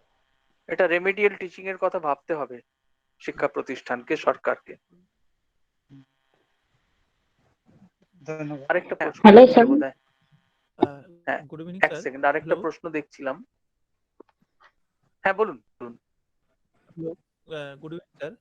আমার প্রশ্নটা হলো যে স্যার, লকডাউনে যে আমরা একটা ঘরে বন্দি আছি, তো প্রতিদিন সকালবেলায় উঠে সেম রুটিন, সেম কাজ, তো অতটা একটা লেজিনেস চলে এসেছে নিজের ভেতরে, আর বোরিংনেস চলে এসেছে, কাজটা প্রোডাক্টিভ হচ্ছে না, হয়তো অনেকটা টাইম নিয়ে নিচ্ছে, ফিটনেস আসছে না। 2 ঘন্টার কাজ যেটা আপনার 5 ঘন্টা নিয়ে নিচ্ছে হয়তো, কিংবা হুম যতটা প্রোডাক্টিভ হুম হওয়া উচিত প্রোডাক্টিভ হচ্ছে না, এই সম্বন্ধে যদি কিছু বলেন। আর কনসেন্ট্রেশন পাওয়ার স্যার একটা ইস্যু থেকেই যাচ্ছে আপনার। ঠিক ঠিক খুব সুনির্দিষ্ট প্রশ্ন করেছেন আপনি। তো এক্ষেত্রে যেটা বলার সেটা হচ্ছে যে আমাদের লাইফস্টাইলটাই তো চেঞ্জ হয়েছে সারাদিনের। আহ এবং বাইরের কাজ থাকছে না, সবটাই ঘরের মধ্যে করতে হচ্ছে। এর একটা বোর্ডম আছেই, বাইরে বেরোনো কমে গেছে, বাইরে আমরা বেরোচ্ছি না তেমন করে, যা কাজকর্ম বেশিরভাগটা ঘরেই করতে হচ্ছে। তার ফলে এক ধরনের বোর্ডম চলতেই থাকে। এখন এই বোর্ডম থেকে বেরোনোর উপায় হচ্ছে যে এক হলো যে যদি আমার পড়াশোনা যদি আমার কাজ হয়, তাহলে পড়াশোনাটা আমাকে করতে হবে নিজের মতো করে, টেক্সট বইগুলো দেখতে হবে, সেটা এক।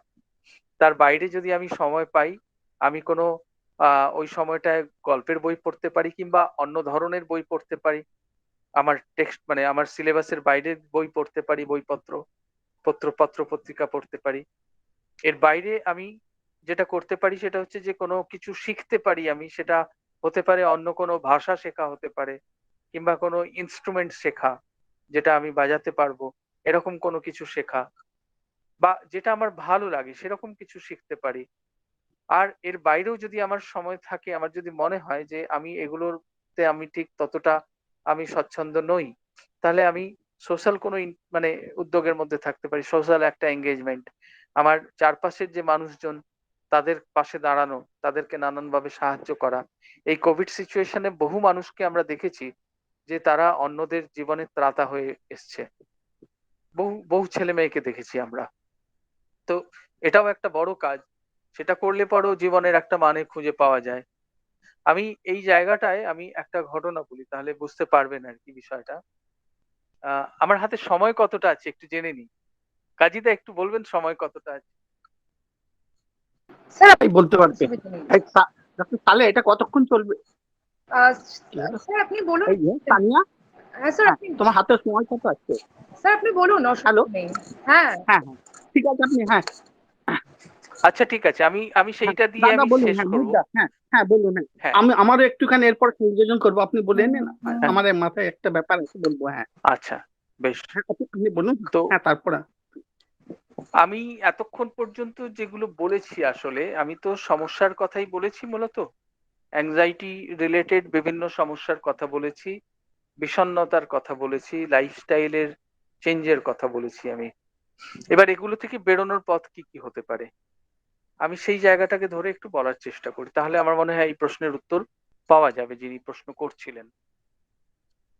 প্রথমত, যদি আমার অ্যাংজাইটি তৈরি হয়, তাহলে অ্যাংজাইটির যে ম্যানেজমেন্ট সেটা হচ্ছে মূলত যেটা করতে হয় সেটা হচ্ছে একটু ব্রিদিং এক্সারসাইজ, শ্বাসের ব্যায়াম। উদ্বেগ উৎকণ্ঠার যত রকমের সমস্যার কথা বলেছি, সেই উদ্বেগ উৎকণ্ঠার প্রত্যেকটা সমস্যাতেই ডিপ ব্রিদিং এক্সারসাইজ বা গভীর শ্বাস প্রশ্বাসের ব্যায়াম অত্যন্ত এফেক্টিভ। রামদেব হওয়ার কথা নয়, আমি বলেছি যে রামদেব হতে হবে না, সাধারণভাবে চেয়ারে বসে করা যাবে, মোড়ায় বসে করা যাবে, সোজা হয়ে বসে ধীরে ধীরে দুটো নাক দিয়ে গভীর শ্বাস নেওয়া, মুখ দিয়ে ছাড়া, সকালে 5 মিনিট, বিকালে 5 মিনিট। এটা 1 নম্বর কাজ। 2 নম্বর কাজ হচ্ছে যে কি নিয়ে আমার টেনশন হচ্ছে, অ্যাংজাইটি হচ্ছে, সেই কারণগুলোকে বোঝার চেষ্টা করা। আমার যে অ্যাংজাইটি হচ্ছে বা আমার টেনশন হচ্ছে সেটাকে অ্যাকসেপ্ট করা, মেনে নেওয়া যে হ্যাঁ এটা আমার হচ্ছে। অ্যাংজাইটির কারণ যদি আমার বোধ বুদ্ধির মধ্যে থাকে, আমার জানা বোঝার মধ্যে থাকে, তাহলে সেই অ্যাংজাইটির কারণগুলোকে সমাধান করার আমি উদ্যোগ নিতে পারি। যদি আমার নিজের আয়ত্তে না থাকে, তাহলে আমি অন্য কারোর সাহায্যও নিতে পারি। এটা করা যায়। এছাড়া যেটা করা যায় সেটা হচ্ছে যে কি কি চিন্তা আমার মনের মধ্যে বারবার আসছে, কতটা যুক্তিসম্মত থাকছে, সেটা একটু লেখার চেষ্টা করা। এই যে কতটা যুক্তিসম্মত থাকছে, এই প্রশ্নের উত্তর লিখতে লিখতেই অনেকে কিন্তু বুঝে যান যে তার চিন্তাগুলো থেকে বেরোনো দরকার, তখন তিনি নিজেই খুঁজবেন বেরোনোর পথ। অ্যাংজাইটির মাত্রা খুব বেশি হলে ওষুধের প্রয়োজন হয়, কাউন্সেলিং, সাইকোথেরাপির প্রয়োজন হয়, সেক্ষেত্রে মেন্টাল হেলথ প্রফেশনালের সাহায্য নিতে হয়। বিষণ্ণতার কথা বলেছি, ডিপ্রেশনের কথা বলেছি বা বিষণ্ণতার কথা। বিষণ্ণতাতে যেটা চিকিৎসার দিক থেকে যেটা বলতে পারি, যে প্রথম যেটা সেটা হচ্ছে যে আমার মন খারাপ যে হচ্ছে এইটাকে বুঝতে হবে যে হ্যাঁ আমার মন খারাপ হচ্ছে, আমার মধ্যে কিছু চিন্তার পরিবর্তন ঘটছে, আবেগ অনুভূতির উপর তার প্রভাব পড়ছে, আমার আচরণের উপর প্রভাব পড়ছে। এটা সম্পর্কে খানিকটা ইনসাইট হওয়ার চেষ্টা করা, নিজের মানে যেটা হয় যে সকালে ঘুম থেকে ওঠার পর থেকে রাতে ঘুমোতে যাওয়া পর্যন্ত প্রত্যেকটা মোমেন্টে আমরা কোনো না কোনো অনুভূতির মধ্যে দিয়ে যাই। সবটা কি আমরা এক্সপ্রেস করি? সবটা কি আমরা রেকগনাইজ করি? সবগুলো কি চিনতে পারি আমরা? বেশিরভাগ ক্ষেত্রেই সব অনুভূতিগুলোকে চিনি না, খেয়াল করি না। খুব অল্প কিছু অনুভূতিকে আমরা রেকগনাইজ করি বা চিনতে পারি, বুঝতে পারি। আর তার মধ্যেও খুব অল্প কিছু অনুভূতি আমরা প্রকাশ করতে পারি। তাহলে যায় কোথায় বাকি অনুভূতিগুলো? জমতে থাকে আমাদের ভেতরেই, জমতে জমতে জমতে জমতে তারপর এক সময় প্রেসার কুকারের মতো ব্লাস্ট আউট হয়। তো মনের এই অনুভূতিগুলোকে জমিয়ে না রেখে আমরা যদি ভেন্টিলেট করতে পারি, প্রকাশ করতে পারি, তাহলেও কিন্তু খানিকটা আমরা হালকা হতে পারি। এই প্রকাশ হ্যালো করা, স্যার। হ্যাঁ হ্যালো, এক্সকিউজ মি স্যার। আমি বলছি বলে নিই একটু। আপনি বলছিলেন যে আমার ওই স্যার আমি বলে ছেলেদের অভিজ্ঞতা। আমি বলে নিই, হ্যালো। বলবো আপনার কথা। হ্যাঁ আব্দুল, আমি শেষ করি তারপর আপনার কথা আসি। হ্যাঁ, তো এই মনের অনুভূতিগুলোকে আমরা কিভাবে প্রকাশ করতে পারি? হয় আমরা বলতে পারি কারোর কাছে। কার কাছে বলতে পারি? যে আমার কথা মন দিয়ে শুনবে, যে জাজমেন্টাল হবে না, অর্থাৎ আমার ঠিক ভুল ধরতে যাবে না, যে আমাকে জ্ঞান দেবে না, যে কনফিডেন্সিয়ালিটি মেনটেন করবে, এমন কারোকে আমি বলতে পারি। আর কি করতে পারি? আমি লিখতে পারি, লেখার মধ্যে দিয়েও আমি প্রকাশ করতে পারি, কিংবা আমি ক্রিয়েটিভ যে কোনো মাধ্যমে আমার এই অনুভূতিগুলোকে প্রকাশ করতে পারি। এই ফিলিংস এর ভেন্টিলেশন বা এই অনুভূতিগুলোর বাইরে বের করা, এটা খুব জরুরি। তাহলে আমাদের ভেতরটা খানিকটা হালকা হয়। আর যদি বিষণ্ণতার মাত্রা তীব্র থাকে, অবশ্যই কোনো চিকিৎসক বা মেন্টাল হেলথ প্রফেশনালের সাহায্য নেওয়া দরকার। কারণ বিষণ্ণতার ক্ষেত্রে একটা বিশেষ রকমের নিউরো ট্রান্সমিটারের ইমব্যালেন্স, মূলত সেরোটোনিনের ইমব্যালেন্স একটা বড় ভূমিকা নিয়ে থাকে। সেজন্য এর চিকিৎসারও দরকার আছে, ওষুধের প্রয়োজন হয়। বিষণ্ণতাতে বিশেষ করে কোনো ঝুঁকি না নিয়ে চিকিৎসকের সাহায্য নেওয়া দরকার। আমি লাইফস্টাইল ম্যানেজমেন্টের জায়গায় যাই এবার। প্রথমত আমাদের যে রুটিন, সেই রুটিনটা থেকে বেরোনো দরকার। আমরা যে রুটিনে ঢুকে পড়ছি, আমাদের প্রথমত ফিরতে হবে স্বাভাবিক রুটিনে, প্রকৃতি প্রদত্ত রুটিনে। এমনিতে আমরা জানি যে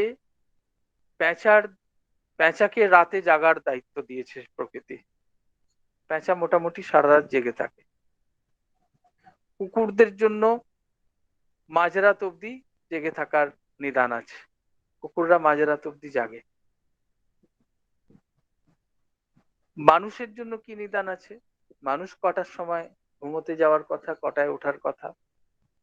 গ্রামের দিকে যদি আমরা যাই, আপনারা অনেকেই হয়তো গ্রামের দিকে থাকেনও, গ্রামের দিকে আমরা কি দেখবো? মোটামুটি 8:30 9টার মধ্যে লোকজন, বেশিরভাগ মানুষজন খেয়ে নেন রাতের খাবার, তারপর তারা ঘুমোতে যান। বেশিরভাগ পরিবারে এখনো গ্রামের দিকে। আর ঘুম থেকে ওঠেন কটায়? ভোর 4টে বেশিরভাগ ক্ষেত্রে। যারা চাষাবাদের সঙ্গে যুক্ত তাদের ক্ষেত্রে এই নিয়মটাই আমরা দেখতে পাবো। তো এই যে প্রকৃতির তৈরি করে দেওয়া একটা নিয়ম, সেই নিয়মটাকে আমরা ভায়োলেট করে চলেছি। আমরা আলো আবিষ্কার করেছি, আলো আবিষ্কার করার পর থেকে যখনই আমরা আলোর সঙ্গে থাকতে শুরু করি, তখন আমাদের রাত ছোট হতে থাকে। রাতের সময়টা অন্যরকম হয়ে যায়। শহরাঞ্চলে মানুষ বেশিরভাগই রাত 12টা অবধি জেগেই থাকেন বেশিরভাগ ক্ষেত্রে। এখন সেই সময়টা 3টে 4টে অবধি চলে যাচ্ছে জেগে থাকার সময়টা। এইটা থেকে বেরোনো দরকার।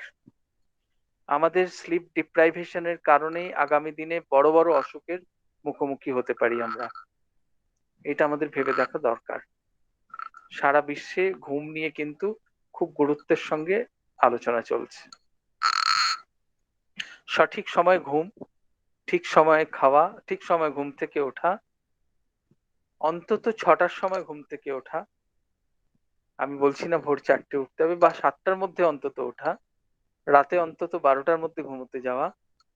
আর তারপরে সকালের খাবারটা, ব্রেকফাস্টটা যত তাড়াতাড়ি সম্ভব খাওয়া, 8টার মধ্যে হলে সব থেকে ভালো। এরপরে 1.5 ঘন্টা অন্তর বা 2 ঘন্টা অন্তর অল্প অল্প একটু একটু করে খাওয়া যেতে পারে দুপুরের খাওয়া।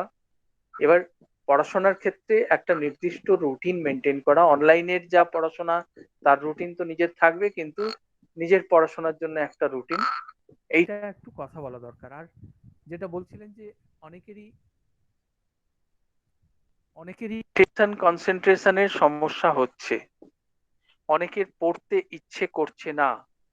আসলে আমি কেন পড়ছি, আমার কি উদ্দেশ্য, কোথায় পৌঁছতে চাইছি, এইটা যদি আমার কাছে স্পষ্ট না থাকে,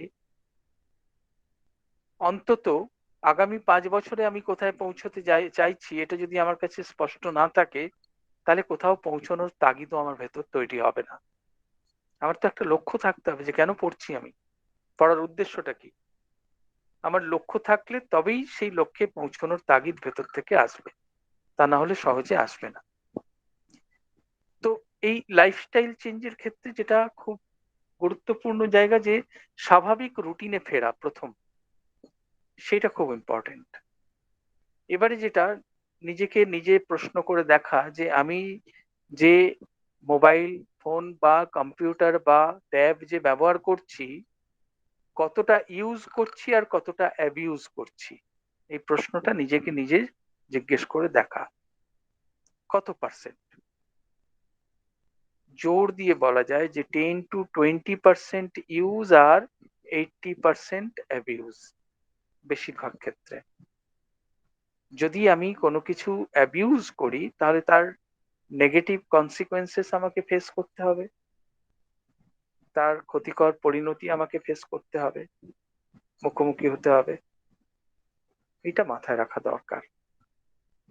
তাহলেই দেখবেন আস্তে আস্তে আমরা এটা থেকে বেরোতে পারবো। আরেকটা বলি, সেটা হচ্ছে যে এই ডিজিটাল স্ক্রিন আমাদের একটা জিনিস কেড়ে নিচ্ছে, সেটা হচ্ছে যে মানুষ যে বুদ্ধিমান জীব, এই বুদ্ধিমান জীবের একটা পরিচয় কি জানেন? সেটা হচ্ছে আমাদের ইমাজিনেশন, আমাদের কল্পনা শক্তি। আমরা পৃথিবীতে যা কিছু সৃষ্টি করেছি সবকিছু কিন্তু কল্পনার উপর ভিত্তি করেই। সবকিছু মানুষ সৃষ্টি করেছে, আর কেউ নয়, মানুষই স্রষ্টা। এই পৃথিবীতে সমস্ত কিছু স্রষ্টা হচ্ছে মানুষ। সে শুধু কল্পনার ভিত্তিতে তৈরি করেছে এগুলোকে, মানুষ কল্পনা করতে পারে বলেই। এই কল্পনার জগৎটা মানুষের কাছ থেকে কেড়ে নিচ্ছে ডিজিটাল মিডিয়া, কল্পনা করার ক্ষমতাটা কেড়ে নিচ্ছে। ধরুন যদি একটা গল্পের বই আমরা পড়তে শুরু করি, একটা গল্প পড়ছি, সেই গল্প আমরা এখানে যে কজন আছি সবাই পড়লাম। গল্পটাতে যে বর্ণনা দেওয়া আছে, একটা নির্দিষ্ট জায়গায় একটা বর্ণনা দেওয়া আছে। সেই বর্ণনাটা পড়ার পর যদি আমাদের ছবি আঁকতে বলা হয়, তাহলে সেই ছবি কি হুবহু একরকম হবে সবার আঁকা, না আলাদা হবে? কি হতে পারে একটু বলুন আপনারা। স্যার আলাদা হবে, অবশ্যই আলাদা হবে। কেন আলাদা হবে?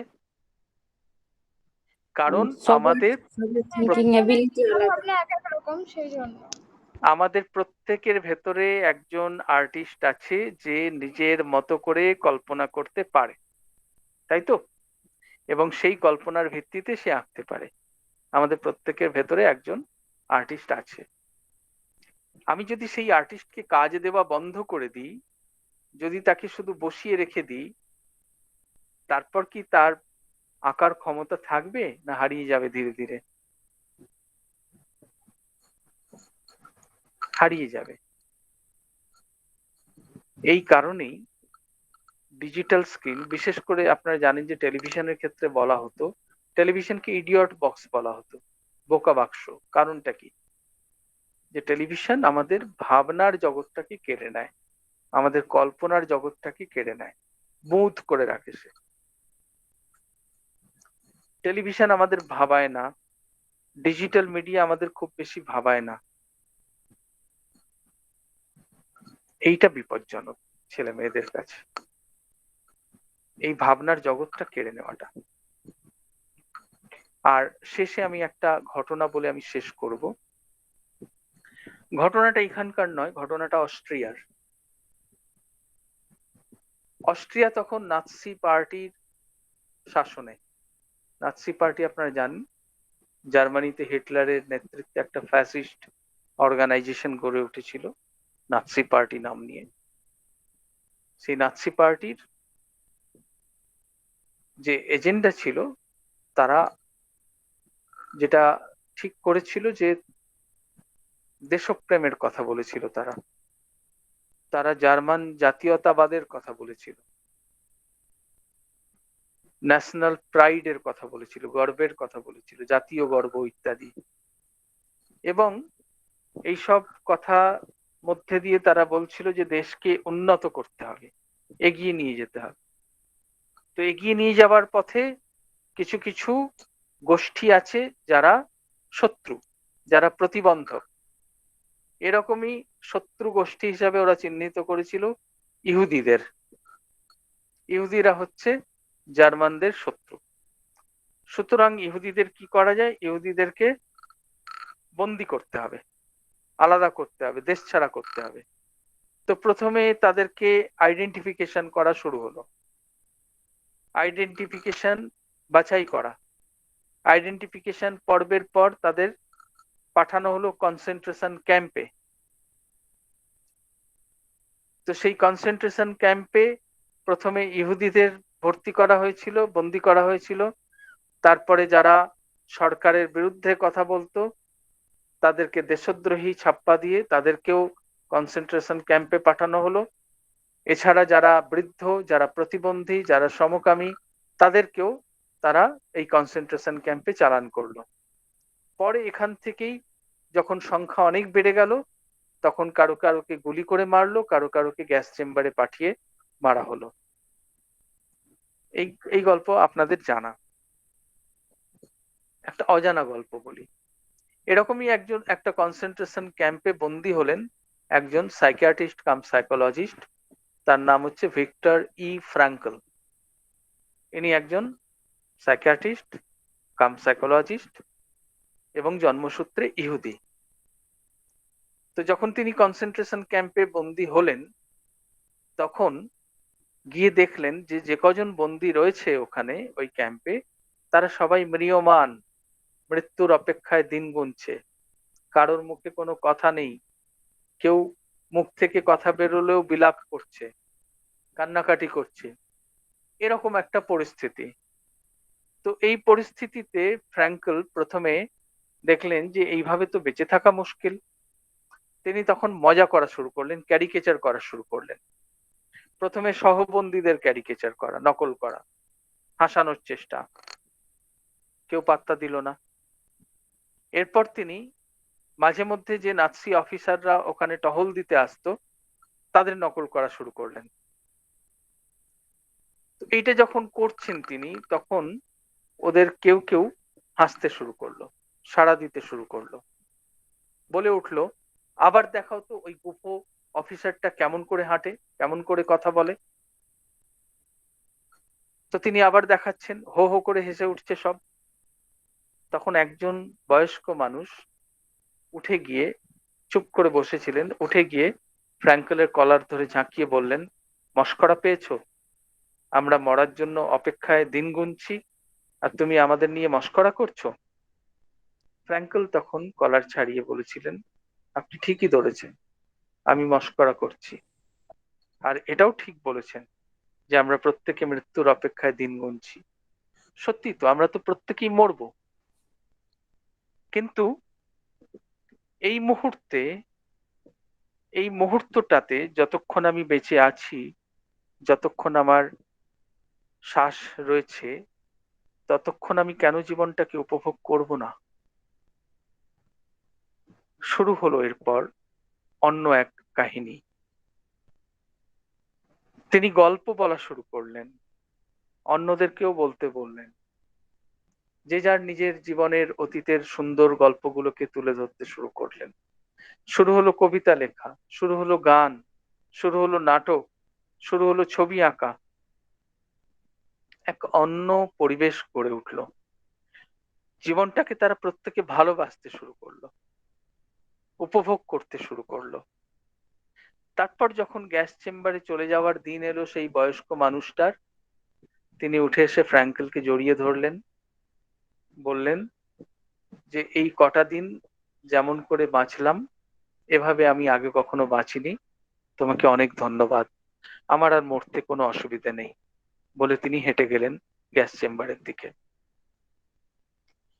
ফ্র্যাঙ্কেল মুক্তি পেয়েছিলেন, সোভিয়েত ফৌজ গিয়ে মুক্ত করেছিল অস্ট্রিয়ার সেই কনসেন্ট্রেশন ক্যাম্প।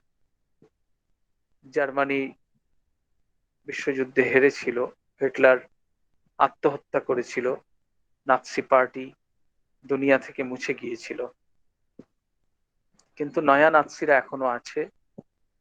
আমাদের দেশেও সেই ফ্যাসিস্ট ইডিওলজির লোকজন তারা রয়েছে। বেরিয়ে এসে ফ্র্যাঙ্কেল লিখলেন একটা বই, the man search for meaning. এখানে একজন উল্লেখ করেছেন, ম্যান সার্চ ফর মিনিং এ উনি একটা থেরাপির কথা বললেন, লোগো থেরাপি। লোগো শব্দের মানে হচ্ছে অর্থ, জীবনের অর্থ। জীবনের অর্থ খোঁজার কথা বললেন তিনি। তিনি বললেন আমাদের শরীর আছে, সেই শরীর আমাদের অসুস্থ হতে পারে। আমাদের মন আছে, সেই মন বিধ্বস্ত হতে পারে, বিপর্যস্ত হতে পারে। কিন্তু আমাদের ভেতরে আরেকটা জিনিস আছে, সেটা হচ্ছে স্পিরিট। আত্মা অর্থে নয়, স্পিরিট মানে জীবনী শক্তি। সেই জীবনী শক্তিকে আমরা রিচার্জ করতে পারি কিভাবে? প্রকৃতির সৌন্দর্য দিয়ে, আমার ভেতরকার ক্রিয়েটিভ সত্তা দিয়ে, সৃজন ক্ষমতা দিয়ে, আমি আমার ভেতরে অন্যের প্রতি যে দরদ সেইটা দিয়ে, ভালোবাসা দিয়ে আমরা রিচার্জ করতে পারি আমাদের সেই ভেতরের জীবনী শক্তিকে, যেটা রবি ঠাকুরের কবিতাতেও রয়েছে, আপন হতে বাহির হয়ে বাইরে দাঁড়ার কথা। এও এক জীবন দর্শন, এও এক অন্যভাবে বাঁচার একটা কথা ফ্র্যাঙ্কেল বলে গেলেন। আমি এখানেই শেষ করছি। এরপর যদি কোনো প্রশ্ন থাকে আপনাদের বা কিছু বলার থাকে। স্যার একটু প্রশ্ন না, হ্যালো আপনার কথা পরিপ্রেক্ষিতে স্যার। একটু ওয়াহিদ স্যার।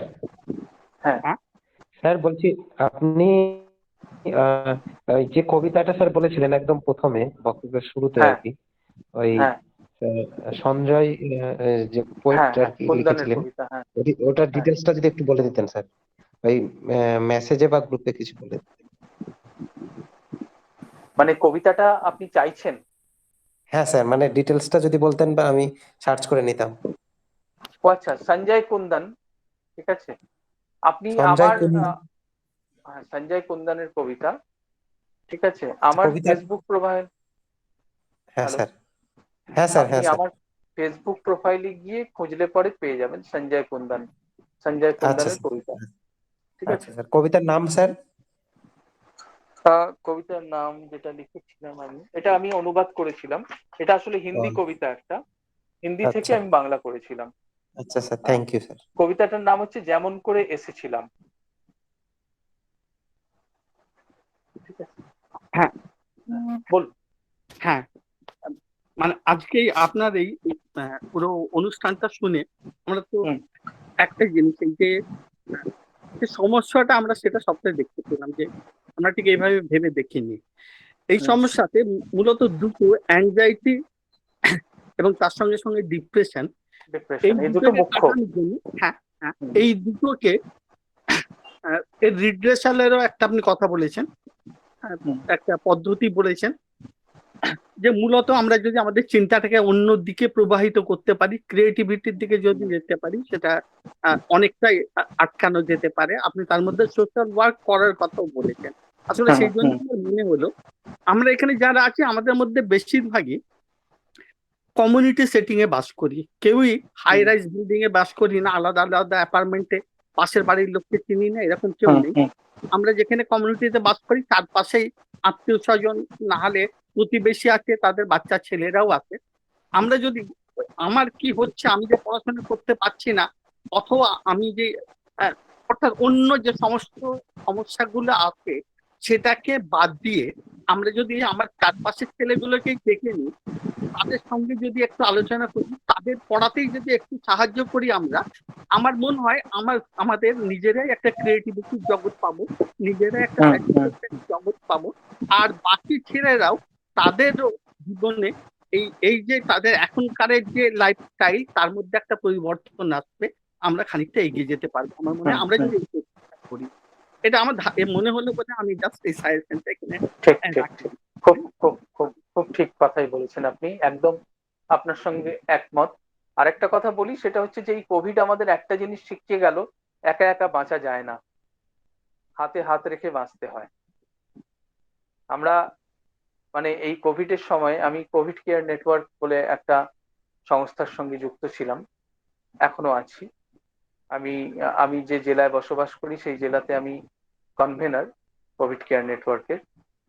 তো আমরা যে কাজটা করেছি সেটা হচ্ছে যে একদম মানুষকে অ্যাওয়্যার করা কোভিড সম্পর্কে, তার সতর্কতা পালনে তাকে গুরুত্ব দেওয়া, তার সঙ্গে কোভিড সম্পর্কে ভুল ধারণাগুলো দূর করতে সাহায্য করা, কোভিড যারা আক্রান্ত হয়েছেন তাদেরকে একেবারে টেস্টিং থেকে ভর্তি করা পর্যন্ত সমস্ত কিছু, তার পরিবারকেও সাহায্য করা, আর যারা হেনস্থার শিকার হয়েছেন নানানভাবে তাদের পাশে দাঁড়ানো। এই পুরো কাজটা আমরা করেছি এই সময়টায়, এবং করতে গিয়ে বুঝেছি যে যারা মানে গুরুতর সমস্যায় পড়েছেন তারা সমাজের বৃত্ত থেকে বাইরে থাকা মানুষেরা, যারা একসঙ্গে যারা থাকেন অন্যের সঙ্গে, সমাজের সঙ্গে মিলেমিশে যারা থাকেন, তারা কোনো সমস্যায় পড়েনি, তারা কিন্তু বেরিয়ে আসতে পেরেছেন অনায়াসে। সুতরাং এই কোভিড আমাদের শিখিয়ে দিয়ে গেল যে অন্যের সঙ্গে মিশতে হবে, অন্যের হয়ে দাঁড়াতে হবে, অন্যের পাশে দাঁড়াতে হবে। আর কারো যদি কিছু আমার একটা প্রশ্ন হচ্ছে। হ্যাঁ বলুন স্যার। বলছি আমরা বাচ্চাদের মেন্টাল হেলথ আর কোভিড সিচুয়েশনে তাদের যেটা দেখছি মতিগতি, যে সবসময় গেম খেলা বা মোবাইলের প্রতি আসক্তি, কিন্তু এটা হওয়াটাও একটা স্বাভাবিক, যেহেতু বাবা মারা নিজের কাজে ব্যস্ত থাকে, কিন্তু বাচ্চাদের যেহেতু স্কুল নেই, কিছু নেই, ওরা ওটা ছাড়া অন্য কিছু ভাবতেই পারে না। আর এই হিসাবে ওদের যে মেন্টাল ব্রেকডাউন হচ্ছে। তাছাড়াও এখন দেখা যায় যে আর ফুটবল গ্রাউন্ডে কেউ খেলতে যায় না, সব মোবাইল নিয়ে একসাথে গ্রুপ হয়ে বসে ফ্রি ফায়ার, পাবজি এরকম কোনো গেম খেলে। ফলে তাদের যে ফিজিক্যাল ফিটনেসের একটা ব্যাপার ছিল সেটারও ব্রেকডাউন হচ্ছে। তো স্যার, সরকারের মুখের দিকে না তাকিয়ে আমরা বাস্তব জীবনে বাবা মা বা যারা ফ্যামিলিতে বড় আছি, তারা বাচ্চাদের জন্য এমন কিছু করতে পারি যেন তাদের কনসেন্ট্রেশনটা মোবাইল থেকে সরে গিয়ে প্র্যাকটিক্যালি কিছু করে সময়টা কাটানো যায়, এরকম কিছু। খেলা, গল্প আর নানান রকম ক্রিয়েটিভ অ্যাক্টিভিটি যেগুলো সাহায্য করতে পারে। খেলাধুলা খুব ইম্পর্টেন্ট, খেলার দিকে একটুখানি ফেরা, সেটা অন্যদের সঙ্গে মিশতে দেওয়া, বাইরে বেরোতে দেওয়া, আর তার সঙ্গে ক্রিয়েটিভ নানান অ্যাক্টিভিটিস, সেটা থিয়েটার হতে পারে, সেটা গানের চর্চা হতে পারে, সেটা অন্য যা কিছু হতে পারে। স্যার, যারা গ্রামে থাকে, ফ্যামিলির মধ্যে থাকে, প্রত্যহ জীবন যাপন করে, এই সিচুয়েশনের কথা বলছি। হ্যাঁ, তারা তো ড্রামা, থিয়েটার এগুলোর সাথে যুক্ত নয়, তারা একটা প্র্যাকটিক্যাল লাইফ লিড করে, আর ওদের কাছে কিন্তু তার অপরচুনিটিও বাইরেও তাদের ধরুন, আপনি যদি মোবাইল থেকে বের করতে চান তাহলে আপনাকে বিকল্প সেরকম ভালো কিছুর মধ্যে দিতে হবে, বিকল্প ভালো কিছু দিতে হবে তাকে, তাই না? আপনি বিকল্প কিছু যদি না দিতে পারেন তাহলে তো তারা কি করে করবে, এনজয় করবে কি করে? মানে প্রথমত আমি মোবাইলটা নিও না বলবো, কিন্তু আমি কি দিচ্ছি তার বিনিময়ে, বিকল্প কি দিচ্ছি আমি তাকে, হ্যাঁ সেই স্যার, ওটাই বিকল্পটা নিয়ে তো প্রশ্ন। ভাবতে হবে আমাকে। সেই হ্যাঁ স্যার। বিকল্পটা থিয়েটার, কেন গ্রামের ছেলে মেয়েরা থিয়েটার করে না? কে বললো করে না? না স্যার, প্রত্যহ জীবনের কথা বলছি, থিয়েটার বা প্রত্যহ এগুলো তো জীবনের কিছু। মধ্যে থেকে রিক্রিয়েশনের সময় বার করতে হবে। ও আচ্ছা। প্রত্যহ জীবনের মধ্যে তো সেই মোবাইলটা নিয়ে থাকতে পারছে অনেকটা সময়, তাই না? আপনি তো সেই মোবাইল থেকেই বার করতে চাইছেন। হ্যাঁ স্যার, মোবাইল থেকে বার তাহলে করতে চাইছি, তো এল্ডাররা কি করবে? এল্ডাররা বিকল্প অন্য ভালো লাগার জিনিস দিতে হবে, সেটাই তো বলছি আমি। তা আপনার খোঁজ নিন যে ওখানে বাচ্চাদের নিয়ে অন্যরকম অ্যাক্টিভিটিস কি কি হয়, কারা করায়, যদি কেউ না করায় তাহলে করানোর জন্য ধরুন লোকজনকে, উদ্যোগ নিন। আমরা ছোটবেলাতে ব্রতচারী পেয়েছি, হ্যাঁ, মণিমেলা পেয়েছি, কিশোর বাহিনী পেয়েছি, এই ধরনের উদ্যোগগুলো ছিল, আমাদের এগুলো অনেকখানি সাহায্য করেছে বড় হয়ে উঠতে। আমাদের ফুটবল মাঠ ছিল, আমাদের সাঁতারের জন্য পুকুর ছিল, সেই বিকল্পগুলো আমরা ওদেরকে দিচ্ছি না, আমরা শুধু পড়তে বলছি। শুধু পড়তে বললে হবে না, আপনাকে হ্যাঁ স্যার। রিক্রিয়েশনের ব্যবস্থাও করতে হবে, হ্যাঁ, যেটা তাদের ভালো লকডাউনে লাগে। আরো বাবা মা আরো টিউশন বাড়িয়ে দিচ্ছে, টিউশনের পরিমাণ, ফলে ওদের আরো মানে পড়াশোনার প্রতি বিতৃষ্ণা চলে পড়াশোনার আসছে। প্রতি যেটুকু ভালো লাগা আছে সবটা যাতে ঘুচে যায় তার ব্যবস্থা করছেন। টিউশন বাড়ালে সেটাই হবে। Yes sir. ঠিক আছে, তাহলে আজকে আমরা শেষ করি নাকি? হ্যাঁ স্যার, একটা ফর্মাল ভোট অফ থ্যাঙ্কস দেওয়ার ছিল। হ্যাঁ, আমি তাকিয়া পারভিন দেশের পক্ষ থেকে ধন্যবাদ জানাচ্ছি এখানে উপস্থিত সকল অডিয়েন্সদের, বিশেষ করে আজকের গেস্ট অফ স্পিকার মোহিত রণদীপ স্যারকে। তার আজকের আলোচ্য বিষয় ছিল শিশু বিকাশের মনের সমস্যা। স্যার, আপনাকে অসংখ্য ধন্যবাদ। বর্তমান পরিস্থিতি এবং বিশেষ করে এই প্যান্ডেমিক অবস্থাতে আপনার এই বক্তব্য সত্যিই গুরুত্বপূর্ণ।